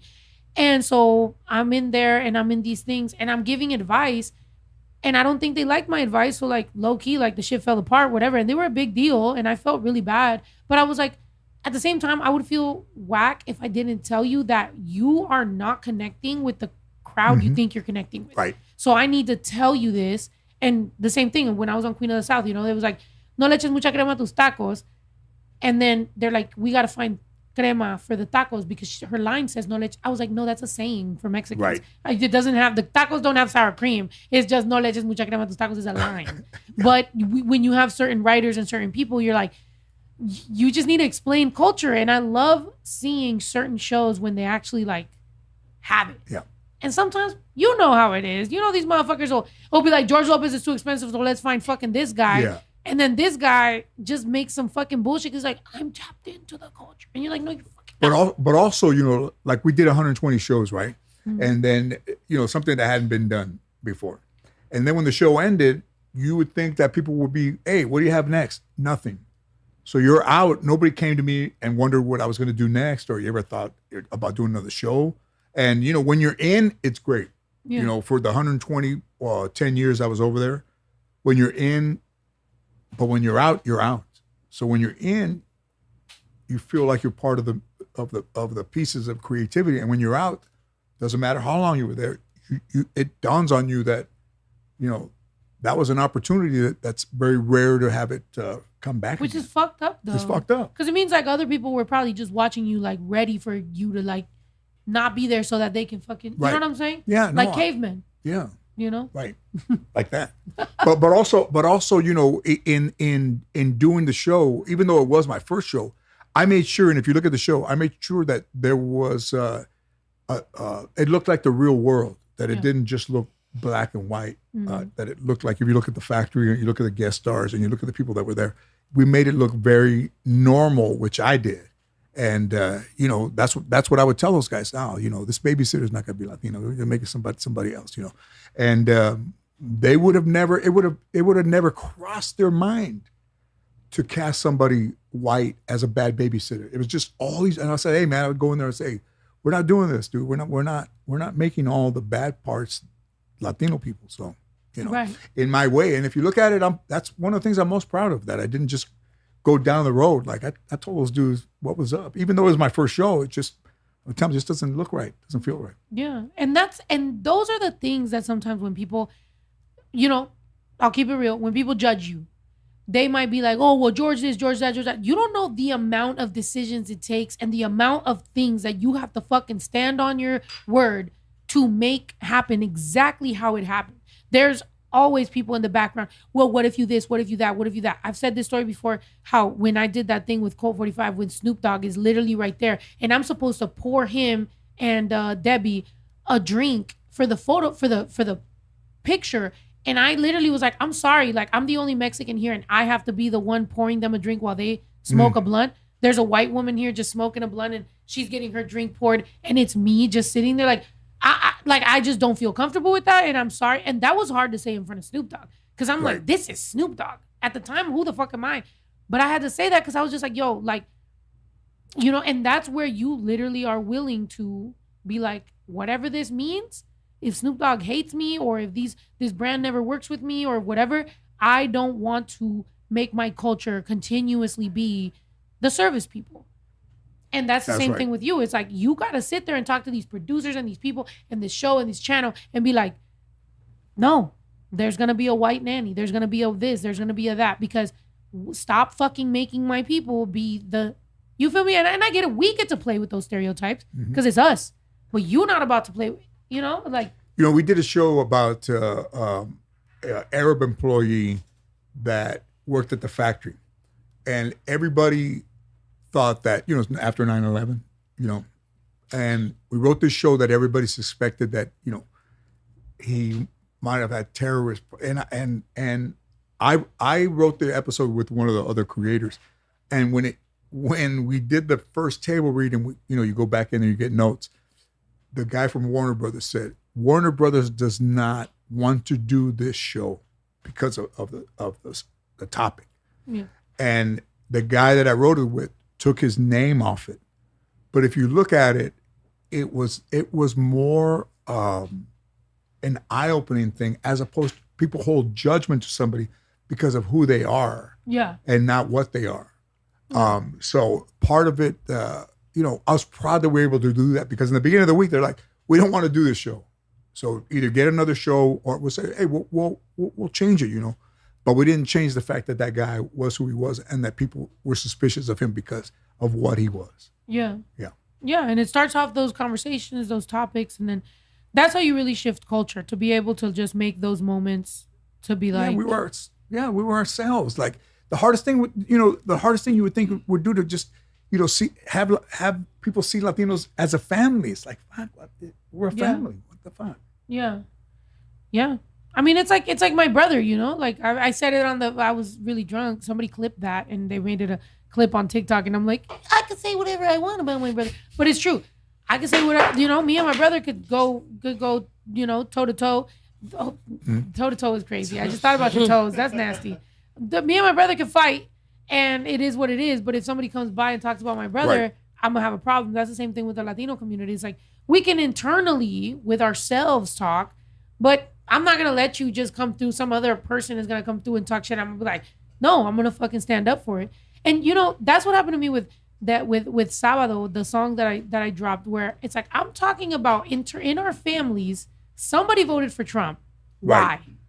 Because this person wants to bleach their hair white, because they want to be a white person, because this person, because that person. It was commentary on why would somebody within our family want to vote for Trump. So it's more talking about the dynamic of Latinos. I remember that. Yeah, great video. Right? Thank you. But then some fucking page goes like, oh, she's a terrorist. She's trying to, something about like how I want people to hurt ICE agents, and I'm talking about Trump. I'm like, I don't even think I actually ever said a line in there about ICE or about Trump. I talked about the Latino dynamic within our family of why would we not be able to trust each other, to support each other. Oh, it's because you're homophobic, but you're actually gay. You have another family and you're fucking tripping. You're doing this. It was about that. And it's like, I feel like I love when things are smart enough to pose a question or to raise an issue. But a simple-minded person will be like, this is about Trump, or like, on that show, this is about, somebody, from Middle Eastern. And it's like, no, think about it deeper. Go beyond that and think about what this can do for culture and for conversation. Not just, but I think that also says something about how they see us. Well, no, but also want to say that if you hadn't have done that, it would not have been done. That's what I'm saying. Yeah. That's what you mean to the culture, and that's what you mean to the world, is that you spoke on facts, and you did that video, and that's what that was. You didn't back away from somebody saying, oh, that's not going to go over too well. You did it. So that's what's inspiring to me, and it should be inspiring to any younger Latinos that want to have a career in this business. You're not going to make it unless you stand for something now. Yeah.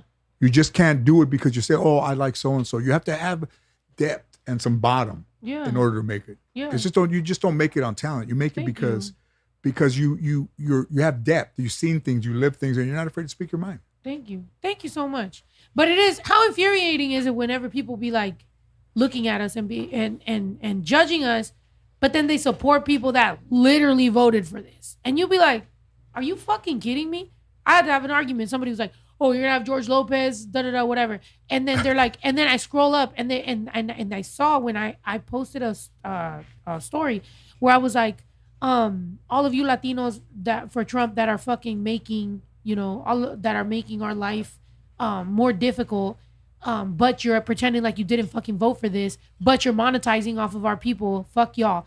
And her response was, well, you're judging people for changing their mind. People are allowed to change their mind. And I was like, what the fuck? And I remember responding, I saw it, I responded, and then she was like, no, well, people are entitled to change their mind. People learn, people grow. And I'm like, so and she said, I'm friends with people who voted for it, but they regret it. You're friends with people who voted for this. You see growth. You are okay with all that type of shit, but you're judging a conversation. Like, what are you fucking talking about? And I'm the type, by the way, my brother told me I'm no longer allowed to read my DMs. So don't argue with me on DMs. He made a whole fucking thing where now it gets filtered and it'll screenshot me the DM that matters. But he's like, you're not fucking reading your DMs. Anyway, it's because I'm tired of arguing with people. Yes. But yes or no, how many people judge us for any little fucking thing we've done? But you sit there and you support people who voted for this. Right. You sit here and you support whole companies that fucking are for private prisons, that are for all these things. And you got mad that what are you talking about right now? They just don't think it's relatable. They think that's one thing and this is another, but they're both the same thing. If you talk around, you can almost make anything make sense if you say, well, we're for that, but then you forget about this. Decisions were made on one issue, and now they try to make one issue and bring the other person in just to make everybody confused about what it is. But all that shit is wrong. Yeah. All that shit, I said years ago in stand-up, everything we touch, you touch first. That's why the lettuce has fucking gone bad, and that's why shit goes bad, because you leave it to us, we don't eat lettuce. So fuck it. Do we have a problem hurting the lettuce? They're the ones that we're the ones that have built this country from the ground up. And when I say everything we touch, we've touched first. Anything you touch, we touch first, because they're out there every day. Yeah. Every day. Absolutely. To work with no, they don't even want to be noticed. So all this other thing about, criminals and all that stuff, they're not criminals. The people that are getting stopped, they're getting stopped going to church. They're getting stopped dropping off their kids from school. They're getting stopped going to work. And it's not America if you do that. Yeah, absolutely. I think, the fact that it's on the Statue of Liberty, the fact that it's, that it's everywhere in the Bible, the fact that all these things, people try to defend, talking bad about immigrants or treating immigrants bad. And it's like, it's everywhere that you want to cite, you just choose not to look at that part.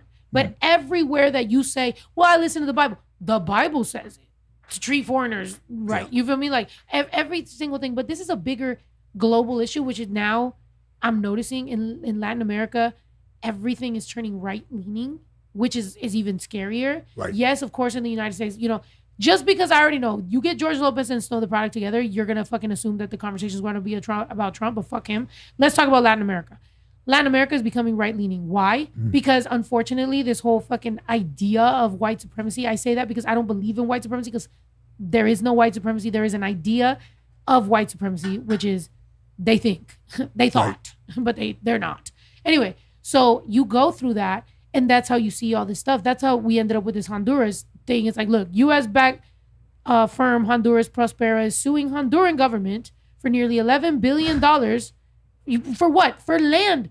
It's their land. It's Honduras. You can't take Honduras land away from Honduras and then just fucking... And that's the same thing that they're going to do everywhere. There's Mennonites in Mexico right now buying up all the fucking rights to water, to do for land. I told you, every time I fly to Mexico City, to Sonora, to Zacatecas, to anywhere that I fly to, there go a bunch of fucking white people, Canadian people, European people, Argentinian people buying up plots of land, buying up all this stuff. Like, you go to certain towns and it's just English. Right. Every sign is in English, everything. So beyond just the United States, you're seeing people take advantage of brown, black, indigenous people, just like it's always happened. And once again, this isn't to be a victim card. This is more just like, this is fucking happening in front of our face, in front of our eyes. And we want to argue about what exactly. Like, bitch, focus. Especially with Mexican Americans. Stop letting your parents tell you, Mexico's so dangerous, you don't want to go. Bitch, they're buying your land right now. Go get that shit. I got canceled, by the way, in Mexico for saying that. No. They took a clip from here, me saying that. They're like, Snow is pro-gentrification. I said Mexican Americans buy land in Mexico because you are legally Mexican if you come from Mexican parents, right? So I'm just telling you, don't be so scared of where you come from. Go back and own that shit because that's yours, or other people are doing it. So while you're sitting here on TikTok talking about how Mexico's so dangerous and you would never go and you want to buy your house in Iowa, somebody's buying the fucking beaches in Mexico. You feel me? So please, go get your shit. I did a movie in Guanajuato, No Man's Land. And afterwards, the guy was taking me back to the hotel. I said, hey, let's go stop over there where they're making tacos, you know. And it's just a big thing with oil. And the guy almost putting his hand in the thing. And, I think they knew I was from America when my voice was louder than anybody in the fucking restaurant. I said, hey, unos tres de carnita. They fucking looked at me like, motherfucker, relax. All right? This is Mexico. We don't talk that loud. But this trip, all their faces were like, what the fucking guy? All loud, yelling at me and shit. But there's a different tone, a different vibe. It's a different place in Mexico. So, yeah. I mean, and it's important. It's important just because, look, troubling pattern of deforestation. Exactly. They come in with this vibe of, we're just here, we don't mean any harm. But that's literally how the fucking pilgrims came here. We don't mean any harm. Next thing you know, dirty. Next thing you know, it's all, so I'm just saying, man, everybody study, read your books. Don't take anything at face value. No. Don't believe everything somebody's saying to you. Yeah. Stop with this whole weird shit of like just, sometimes in our culture, they're just like, oh, to improve the culture, get with a white person. And it's like, no hate to the white people. Hey, man, y'all doing your thing, y'all been out here.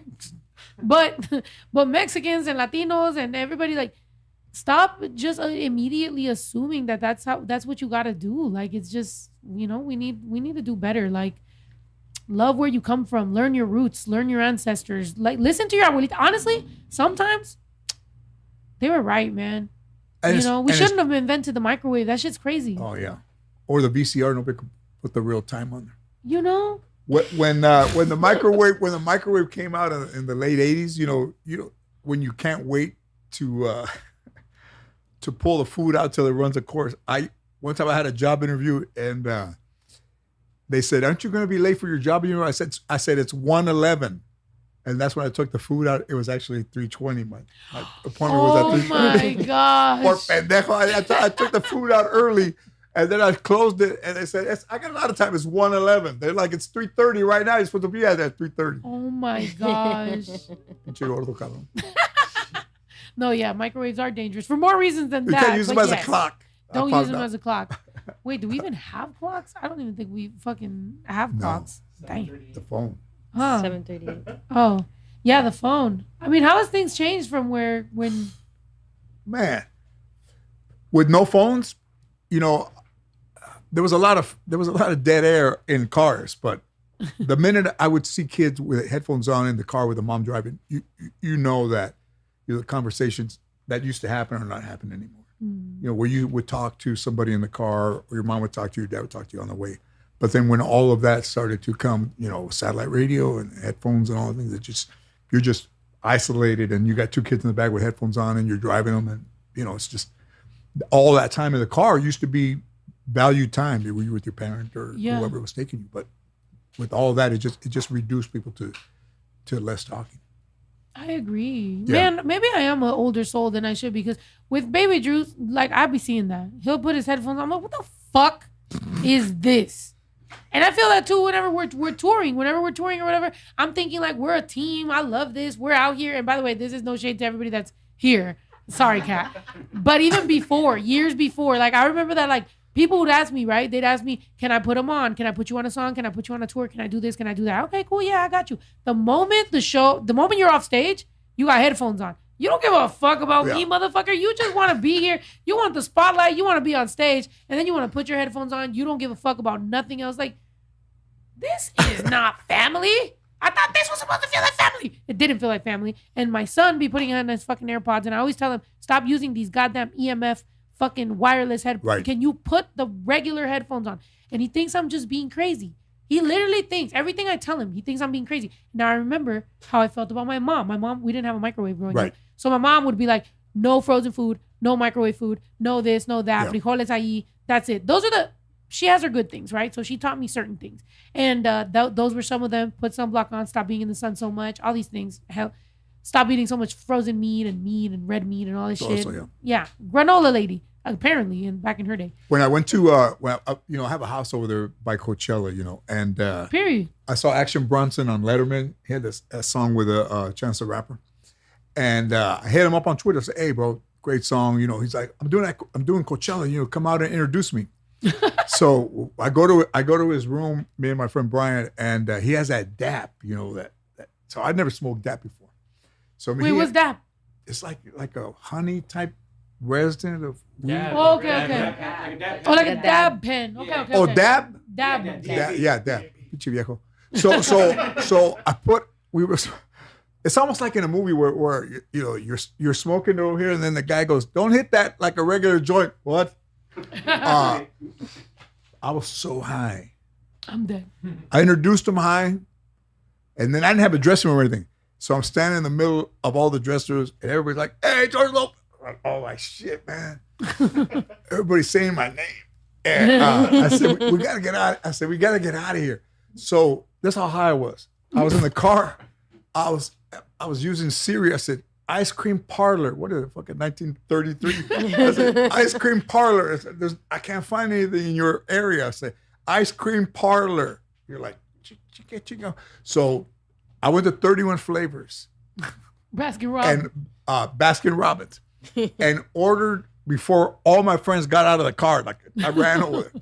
And as they were still ordering, I was already done with my ice cream. Oh my God. And I said, let's get out of here. And then we slept for 4 hours, and then we went back to see Steely Dan and AC/DC. But if I would have stayed there those 4 hours, no, I don't know. I don't know what would have happened to me. That's funny.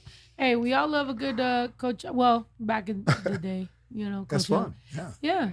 Coachella was a blast. I went and saw Kanye West's Sunday service. Oh. Yeah, but I had done Molly the day before, so I still had a little bit, back in those days. Sorry, I don't do that anymore. I'm sorry, I don't do that. But I did wake up for it, and I cried. I watched Kanye's Sunday service, and it might have been a little bit of the residual Molly, but I was there and I felt saved. And so ever since then, I'm Christian a little bit. You go to the church, I go to Baskin Robbins. Yeah. Both at Coachella, though. We both had different experiences at Coachella. And then there's a guard there. So every time I go in there, the guard sees me. They're like, hey, have a nice, all arm gestures. Have a wonderful evening. You're fucking chimarihuano, cabrón. Just don't say anything. Just get to you're going to open the gate anyways. That's fire. So now we know, babe. He's got a crib in Coachella. We got to go over there. You can stay at my house. Yeah, there's mad gays out there. We love being out there. Yeah. You can stay at my house anytime. Hell yeah. It's on a golf course, and they'll bring food to the house. Oh, period. Really? Yeah. How do you? You guys can go learn over there. I got it. What is this? Is this wrong? Is bad? No, that's right. It's a thumb thing, right? Yeah. Okay. Bye. All right. Can I get you clubs and you and your wife clubs? What? Yes, of course. Yeah. Yo, I'm down to learn. You got to start getting it together. But the problem is I'm going to have a gambling problem. I'm very competitive, by the way. So I'm very competitive. Like if I start, then I'm going to be like, I'm going to be the best at this. I like it. Yeah? You're like, I like this. You're like, but there's a racehorse right here. Either you hit one good one and you're like, oh my God, you see it go and it gets you, it kind of gets you. And that's why people get hooked is that, Then you're like, okay. Because that feeling of that little, because I've gone to ¿cómo se llama esa madre? Top Golf, and then yeah, when you hit it and it gets that air, it do be feeling like be feeling good. You know? But the worst feeling is when you hit it and it doesn't do Who anything. was it that almost fell off the fucking thing? The One of platform? us, yeah. Like I was like, what is Oh, this? yeah. What the who fuck? was that? Swing too hard? No. Yeah, they- that shit. Yeah. Oh, her what's his name? Vic. He did it with one hand. Yeah, that just. What was he I don't going know. Yeah. He grabbed That the was the But he had the no club accuracy. and he was like Oh. fucking Fred Flintstone. Like, what are you doing? Yeah, but he had no accuracy. He was just going far, but it just you just Yeah. don't know where. There was a it- dude that was ciego that beat me. What? You know, hey, I'm not coming back I'm until I dead. can't see. So do you like stuff like that? Do you like Top Golf, or you're like out there calm, birds are chirping? If I think that somebody that's just learning, Top Golf is great Okay, because there's no pressure, all right, and it's so simple that people make it harder than it is. okay. You know, you're just trying to hit this thing, and the clubs do the work. You know, you're just supposed to make the little swing. Yeah. Okay. All right. Oh yeah. Oh, is this where you? No, you have- that you're ain't having your me. following? I don't know who But that like, is. it was like Oh, that. yeah, it That's was how like he was doing that. Like, what is this? What's going on? Yeah. Kung fu shit right there. Right. That's kind of crazy. No, yeah, we gotta hit Top Golf. We gotta fucking figure this shit out. Cause There's one in East LA. We'll go over there. you down? Yeah, Let's do it. Yo, if I learn how to You're a golf, top- and we'll Why let is everybody there know a we're Lopez? we'll let everybody know we're going. If you want to learn, I'll pay for your lessons that day. yes, madre. I'm Fuck. Hey, that's gonna get expensive. These motherfuckers are gonna go over there with their fucking. But you gotta go dressed up in your best golf outfit. Yeah. Okay, no lleguen con Wow, su man, that dude pinche. sits in one hand, one arm. Oh shit. Yeah. Look, What is that's gonna be going us, on? George. Me and you. We're No, gonna beat these Is guys. that gonna be us? Yeah, bro. I'm competitive, bro. I'll Oh. start practicing right now. That wasn't a good one. He pretended it was. Yeah, that's not good. Why was that not good? What It does went that left. That Oh, okay, yeah, it's it's gotta good. go center. The strength you have to hit a ball that far is crazy. You know, I'm pretty strong. So, No, I want to see him. yeah, I think I'm gonna I practice. got you. Yeah, I got Whoa, you. that's you're setting the standard up pretty high. Like a hole in one. Yeah, you hit a hole in one. I have 3 of them. Woo! What happens? Do like fucking strippers come out or something? No, not anymore. You hit a hole in one. There was I belonged to a club where a new member. It used to be very, they would have the hustler tournament. They would have viejas out there, and they would have all this stuff. And then one of the new members came home and said, "Oh man, they had these girls on the course." And the wife said, "What?"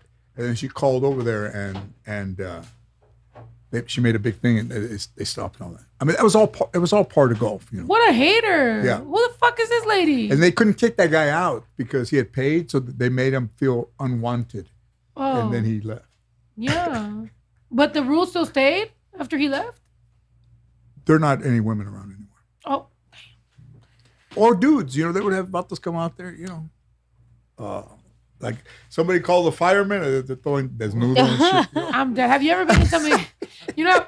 I mean, look, from the inception of America, my girl is a big Hamilton fan. So are you, right? Oh, Okay, Hamilton. So it wasn't until I went to go watch. By the way, I have a song on Hamilton is amazing. Yeah, I have a song on the Hamilton mixtape. I got a Moon Man from it. So I love Hamilton, but I had never seen it. My girl loves it. Like watches, like listens to it in the car every fucking day type shit. Okay, so she takes me to Hamilton, and I sit there thinking like, okay, well, how crazy could this be? I was crying, and Yeah. I'm like thinking about America, and I'm thinking about Hamilton and everything, and then I started thinking that low key since the inception of America, blackmail has always been how they negotiated shit, right? Like Right. somebody did something, he cheated on his girl, and then somebody blackmailed him, and that's how they got to do what they needed to do politically, and then the next person, and then whatever, and then Netanyahu, and then whoever fucking, whatever happened. Right. But anyway, so has there ever been any situations where you were somewhere where you were like, because you've lived in Hollywood, where you were like, you don't have to get into details, but you might have been like, this might not be the place I need to be. Somebody's trying to catch me slipping. Oh man, I mean, I used to have a weed party at my house. Oh, I called it "Who Weeded My Pool Party." oh, So we had porn stars, and we had rock stars, and we had TV stars and movie stars, and nobody really used their phone much, but a lot of people were there, and within the neighborhood, they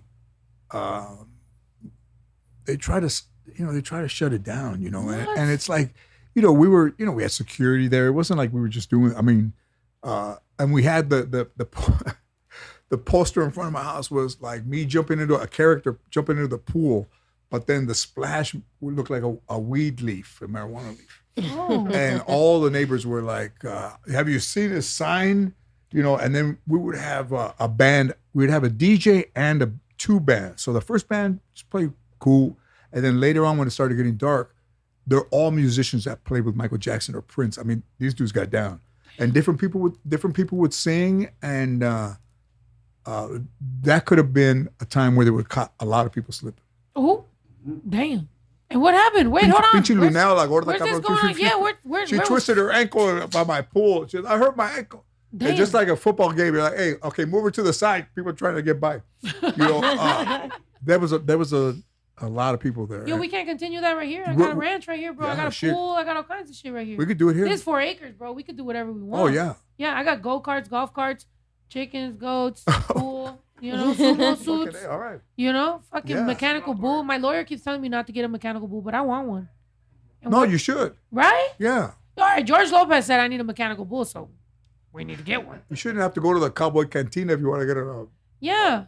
Or what is that other one? The one on Hollywood? Saddle Ranch. Saddle Ranch. I shouldn't have to go to Saddle Ranch to fucking do this shit. Is there one at Saddle Ranch? Yeah. Yeah. Oh. There's a picture of me right there with all high right there. Míralo. With a hat backwards. I never wear hats. That was a Coachella. You know? That was Coachella also right there. Does you at Coachella? Míralo. That's fire. He's a good dude. Yo, I'm all high right there. I know. Action brought us. Just thinking about the ice cream you're gonna eat. I'm already into the ice cream parlor. He's already behind the bocina. Ice cream parlor. 1931 ice cream parlor. You're already thinking of texting some. Yeah. No, dude, Action Bronson is honestly very inspirational too, because like the way that he was able to go through rap and then to cooking and then everything he's done, it's like it shows. And ASAP Ferg too. He's doing like the cycling now. He's doing like cycling with techno, like he's making techno music for the cycling. Like it's cool to see artists that were supposed to be just rappers like be able to do mad shit and just have fun. Like back in the day, you have to like, be a rapper and do street shit. And it's like, bro, what if I want to wear weird hats and just do shit? You know what? I did a show in New York, the cooking show, or just had a show, right? And he had a guy in like armor, like the knights used to wear back in the day. Yeah. And he fucking hit that dude. That dude said, hit me with a bat. You won't feel it. Snow.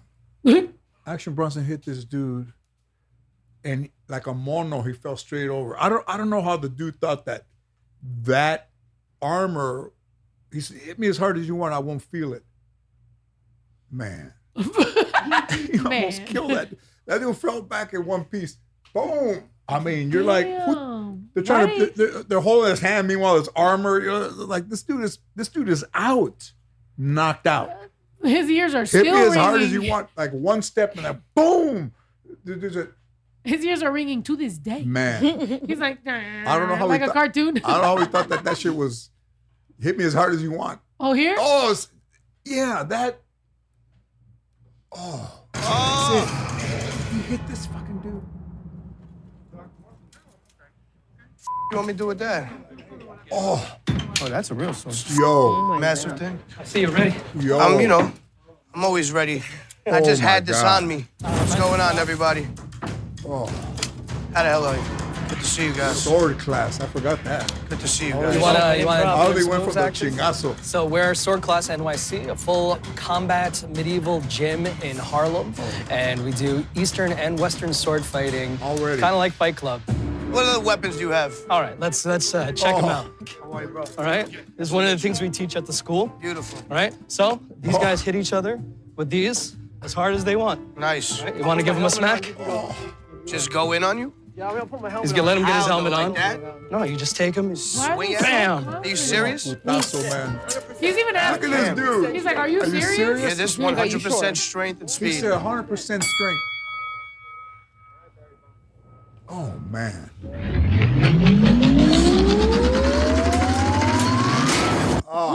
Ito, come on, fast forward. We're in 2026. I mean, To be continued. What the fuck is happening? On the next episode. what business are you in when they let somebody hit you as hard as they can with a fucking palo with metal on the end? Right. Oh, Okay. I think I got it. there was just this pause. Oh. That was good. I'm sorry, bro. So they do that You until. said 100%. I mean, they don't do that. They don't. Oh, yes, they do. So this is historical European martial arts, are called HEMA. Just give them a pop, right? Like you're cutting them right in the face. Oh my God. In the face? Give it a shot. See, this is the shit Sword. white people do. Nah. Go to the one where he hits him in the. Did he hit him in the head? Oh. No, I think that was it. No, I think, yeah. I think No, it he was- hit him in the stomach. hit him in the stomach. I thought he hit him in the head. All right, let me see. Let me. Just a sound. No, I think he hit him in the head. Just the sound of it made it feel like it's terrible. The dude bent over. Yeah. Oh, is this one on the head? Wait, is it a woman? No, I don't think he Stop did. I waking think, up I think over I got it wrong. I had it wrong. Yeah, I'm like, is it a woman? What the fuck? Jesus Christ. Putazo with a stick with metal on it. I'm dead. But yeah, this is why women live longer. Yeah. I mean, that is, you know, You could hurt yourself. but then again, I mean, I like some exciting, interesting things. Have you ever been an adrenaline junkie? No, I don't. You know, when I was younger, maybe, but you know, at this age, child lads. You ride roller coasters? I did like roller coasters. Yeah. Yeah. It's my brother. I love them. Yeah. Have you gone to the one the one at Universal, the Fast and Furious? It just opened. Oh no, it like just opened. It like, just opened. Yeah. What is new about it? It's a long. Because people got mad. It's a long track and they're cars. So in the track it goes. I mean, I think it's really fast. So people in cars, you know, scream in the neighborhood. It's all 30,000. Yeah. Yeah. That's crazy. Yeah, I like roller coasters. My girl jumped out of a plane, but she won't let me jump out of a plane. Oh. But I want to jump out of a plane. I think that'll be cool. I think maybe that'll be life changing. Anybody in the room jumped out of a plane? No. Oh, just me. You know what my therapist said? My therapist said if you're a little stuck in life, jump out of an airplane because the adrenaline kind of resets you. Yeah. Like when you land, you're happy to be alive. You're like, hey, and then it gets to you. I'm gonna jump out of a plane. Yeah, Yeah. I'll go with you. We do the same thing. Shut up. You down? Yeah, fuck yeah, let's go. You down? Yeah. Oh, What do you do? you should Come do on. it. Now We you have need to to do jump it. But let's out do of it a in a plane. nice I've been neighborhood, no? I don't know. Let's not do it. Yeah. End up in Otay. Fucking wake up.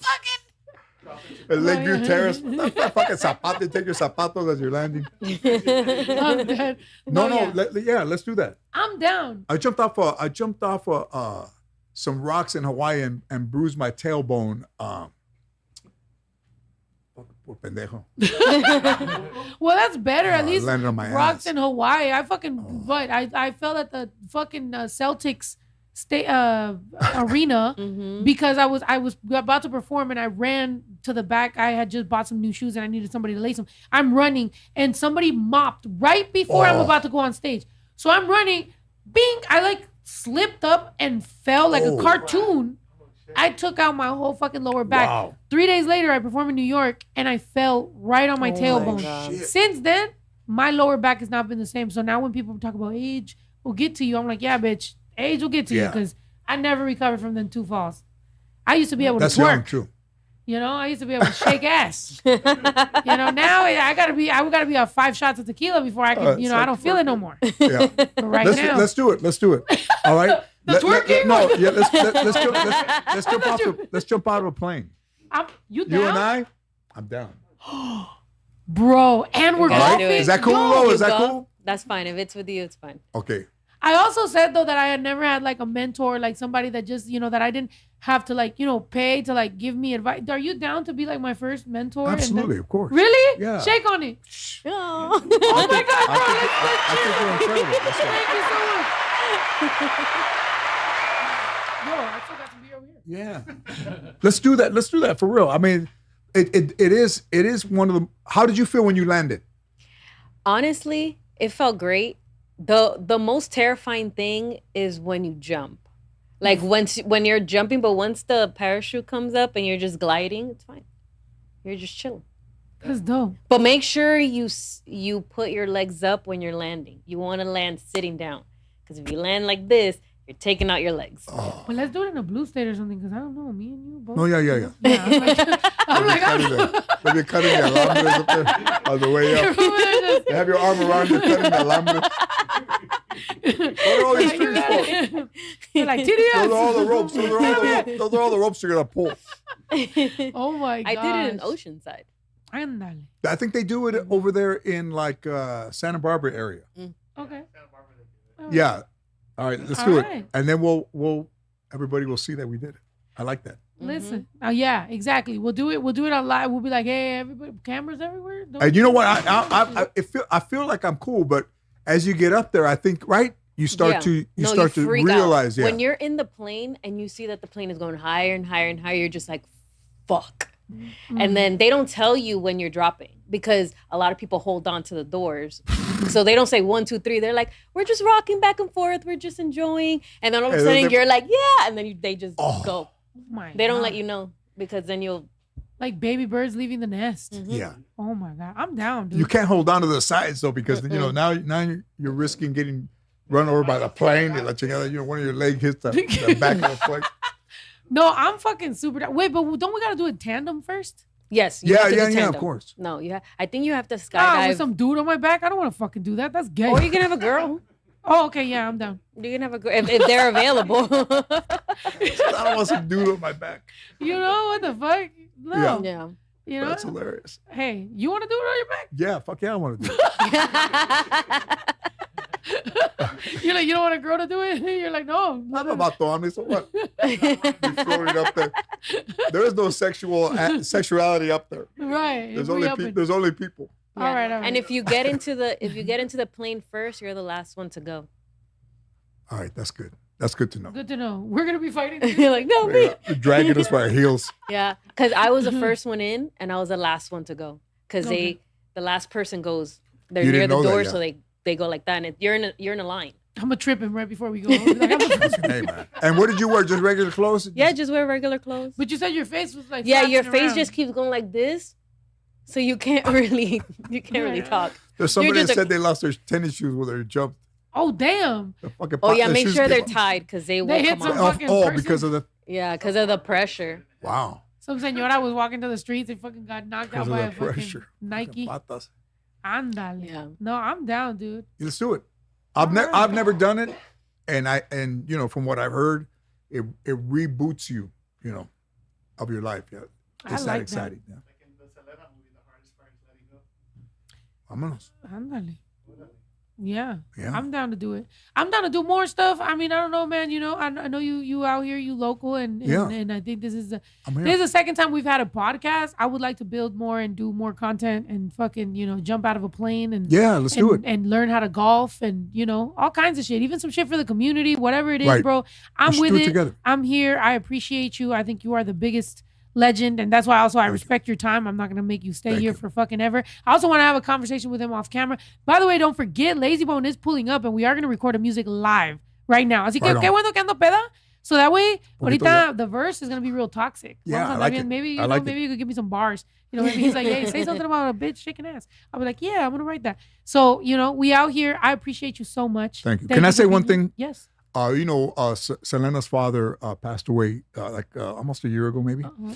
And when I went to Corpus Christi to work, I wanted to take a tour of the museum, the Selena Museum, and they said, oh, it's closed. And then Abraham, the father, God rest his soul, took me and Mayan over there. Mhm. And people love Selena for the music and things, but I got to hear her sing when she was before her teenagers, like 9 and 10, Mhm. that he had recorded with her. And him telling her how to, they're in the studio, and it's a pretty powerful, the relationship that they had. But also as Latinos, you have somebody who's so into their daughter. You could feel the love that they had for each other. That people won't see that in the regular music. But I wanted everybody to know that relationship was really golden, that they had, and how much love he had for her. But also to hear her as, a 9-year-old saying, did I do it good, And I mean, pretty amazing. That's amazing. Yeah. I love that. As people, as we love her, that she was a real person too. Yeah, that's amazing. And yeah, I got kicked out of the Selena Museum because of my brother. I knew you were gonna say that, bro. Because you're a fucking asshole. You did? Because it was my dream to go there, and there I am, and they told us, put your fucking phone away, put your cameras away, do all that. And then here goes my brother. He put his stuff away, but then he kept the battery. Cabrón. And then he kept playing. I was just kidding. And but that was my dream. And then they asked you to leave? Us? And no, so security follows him and my friend Mario, and freaking they're over there freaking doing that. And then so security's yelling at them, and I'm protective of my brother. I don't care where I'm at. So I turn around, I'm like, what's the problem? So I'm like, what's going on? And then he's like, oh, well, he's taking pictures. And I'm like, no, he's not. My brother has a camera. So he doesn't have his camera on him. So I'm like, no, he's not, because his camera got left in the front, and so did his phone. So he doesn't have a camera. Little did I know he had a fucking little battery he was pretending. And then so anyway, I'm like, what's the problem? Blah, blah, blah. I'm talking. I'm like, no, he doesn't. He doesn't. And then all of a sudden I hear, hey, if you don't like it, get out of here. And I turn around. I'm like, what? And it's Suzette. And I'm like, oh my God. And I have literally merch in my hands. And I'm like, oh my God. Like, not until I'm looking at her, I'm like, this is her sister. And she's like, if you don't like it, get out of here. And now, I had a moment. It was either my ego, I get out, or I say, hey, oh my God, I'm such a big fan. I'm sorry. My brother's an idiot. So I had to stick to my brother, and I went, fine. And I put my stuff, and I just walked away, and I just disappeared into obscurity. And I've never forgiven my brother for that. I'm like, you better redeem us with the family. That's like getting thrown out of the Vatican if you're a Catholic. Bro. We just got to go back. Relit and Me and AB are cool. Yeah. Me and AB are cool. He did, because we connected through music. So he never knew that story. But I told him the story because I was like, hey, just so you know, like, your sister like probably hates me. And he's like, what? She probably doesn't remember that. I'm like, I hope not. But then here I am saying it with George Lopez. Yeah. Oh my God. I'm sorry. I'm sorry. It was my brother's fault. Beat his ass. But the fact they don't let you take pictures in there, it's like, they should. Yeah. I don't know. Anything you got to say? Tell him right now. It wasn't even my fault. You could have said, I'm sorry. Oh, I'm sorry. Yeah. Just say, I'm sorry, my sister. It wasn't my sister's fault. Yeah, I'm sorry. It wasn't my sister's fault. It was Mario's fault because he told you. Yeah. He told you they were following us, and then, yeah. Wow. But I was waiting for They're after we hardcore. left because I know how you hardcore defended for people. pictures, man. Shit. Yeah. Yeah. Oh my gosh. But the fact my brother to this day will blame it on everybody else. It was Mario's fault for telling you. Yeah. So will never fucking take it. But yeah, it is what it is. All right, you got to mentor me. I'm in. I love it. Let's do it. I'd love to be around you. To be continued, guys. I love this. Thank you so much for coming through, solidifying this podcast as a real fucking podcast. George Lopez, everybody. Make some noise. Jesus. Yeah. Thank you, everybody. Thanks for the comments. Thank you so much. I love you guys. I appreciate you. Thank you, George Lopez. We'll see you guys on Twitch. I appreciate y'all, and I'm going to finish the rest of my beer. I can't believe we did it, and I didn't fuck it up. Thank you so much. We did it. I can't believe it. Esa niña no se aguanta. Quiere todo porque el pussy sabe a Fanta. Si la dejas por pendejo se te casa. Dale todo, 2 de lengua y una horchata. Si te alcanza, I'm the shit, huh? Are you catching what I'm throwing for a picker? Same bitch I always was, now I'm just richer. I'm about to shake it up and check the Richter. This a sticker.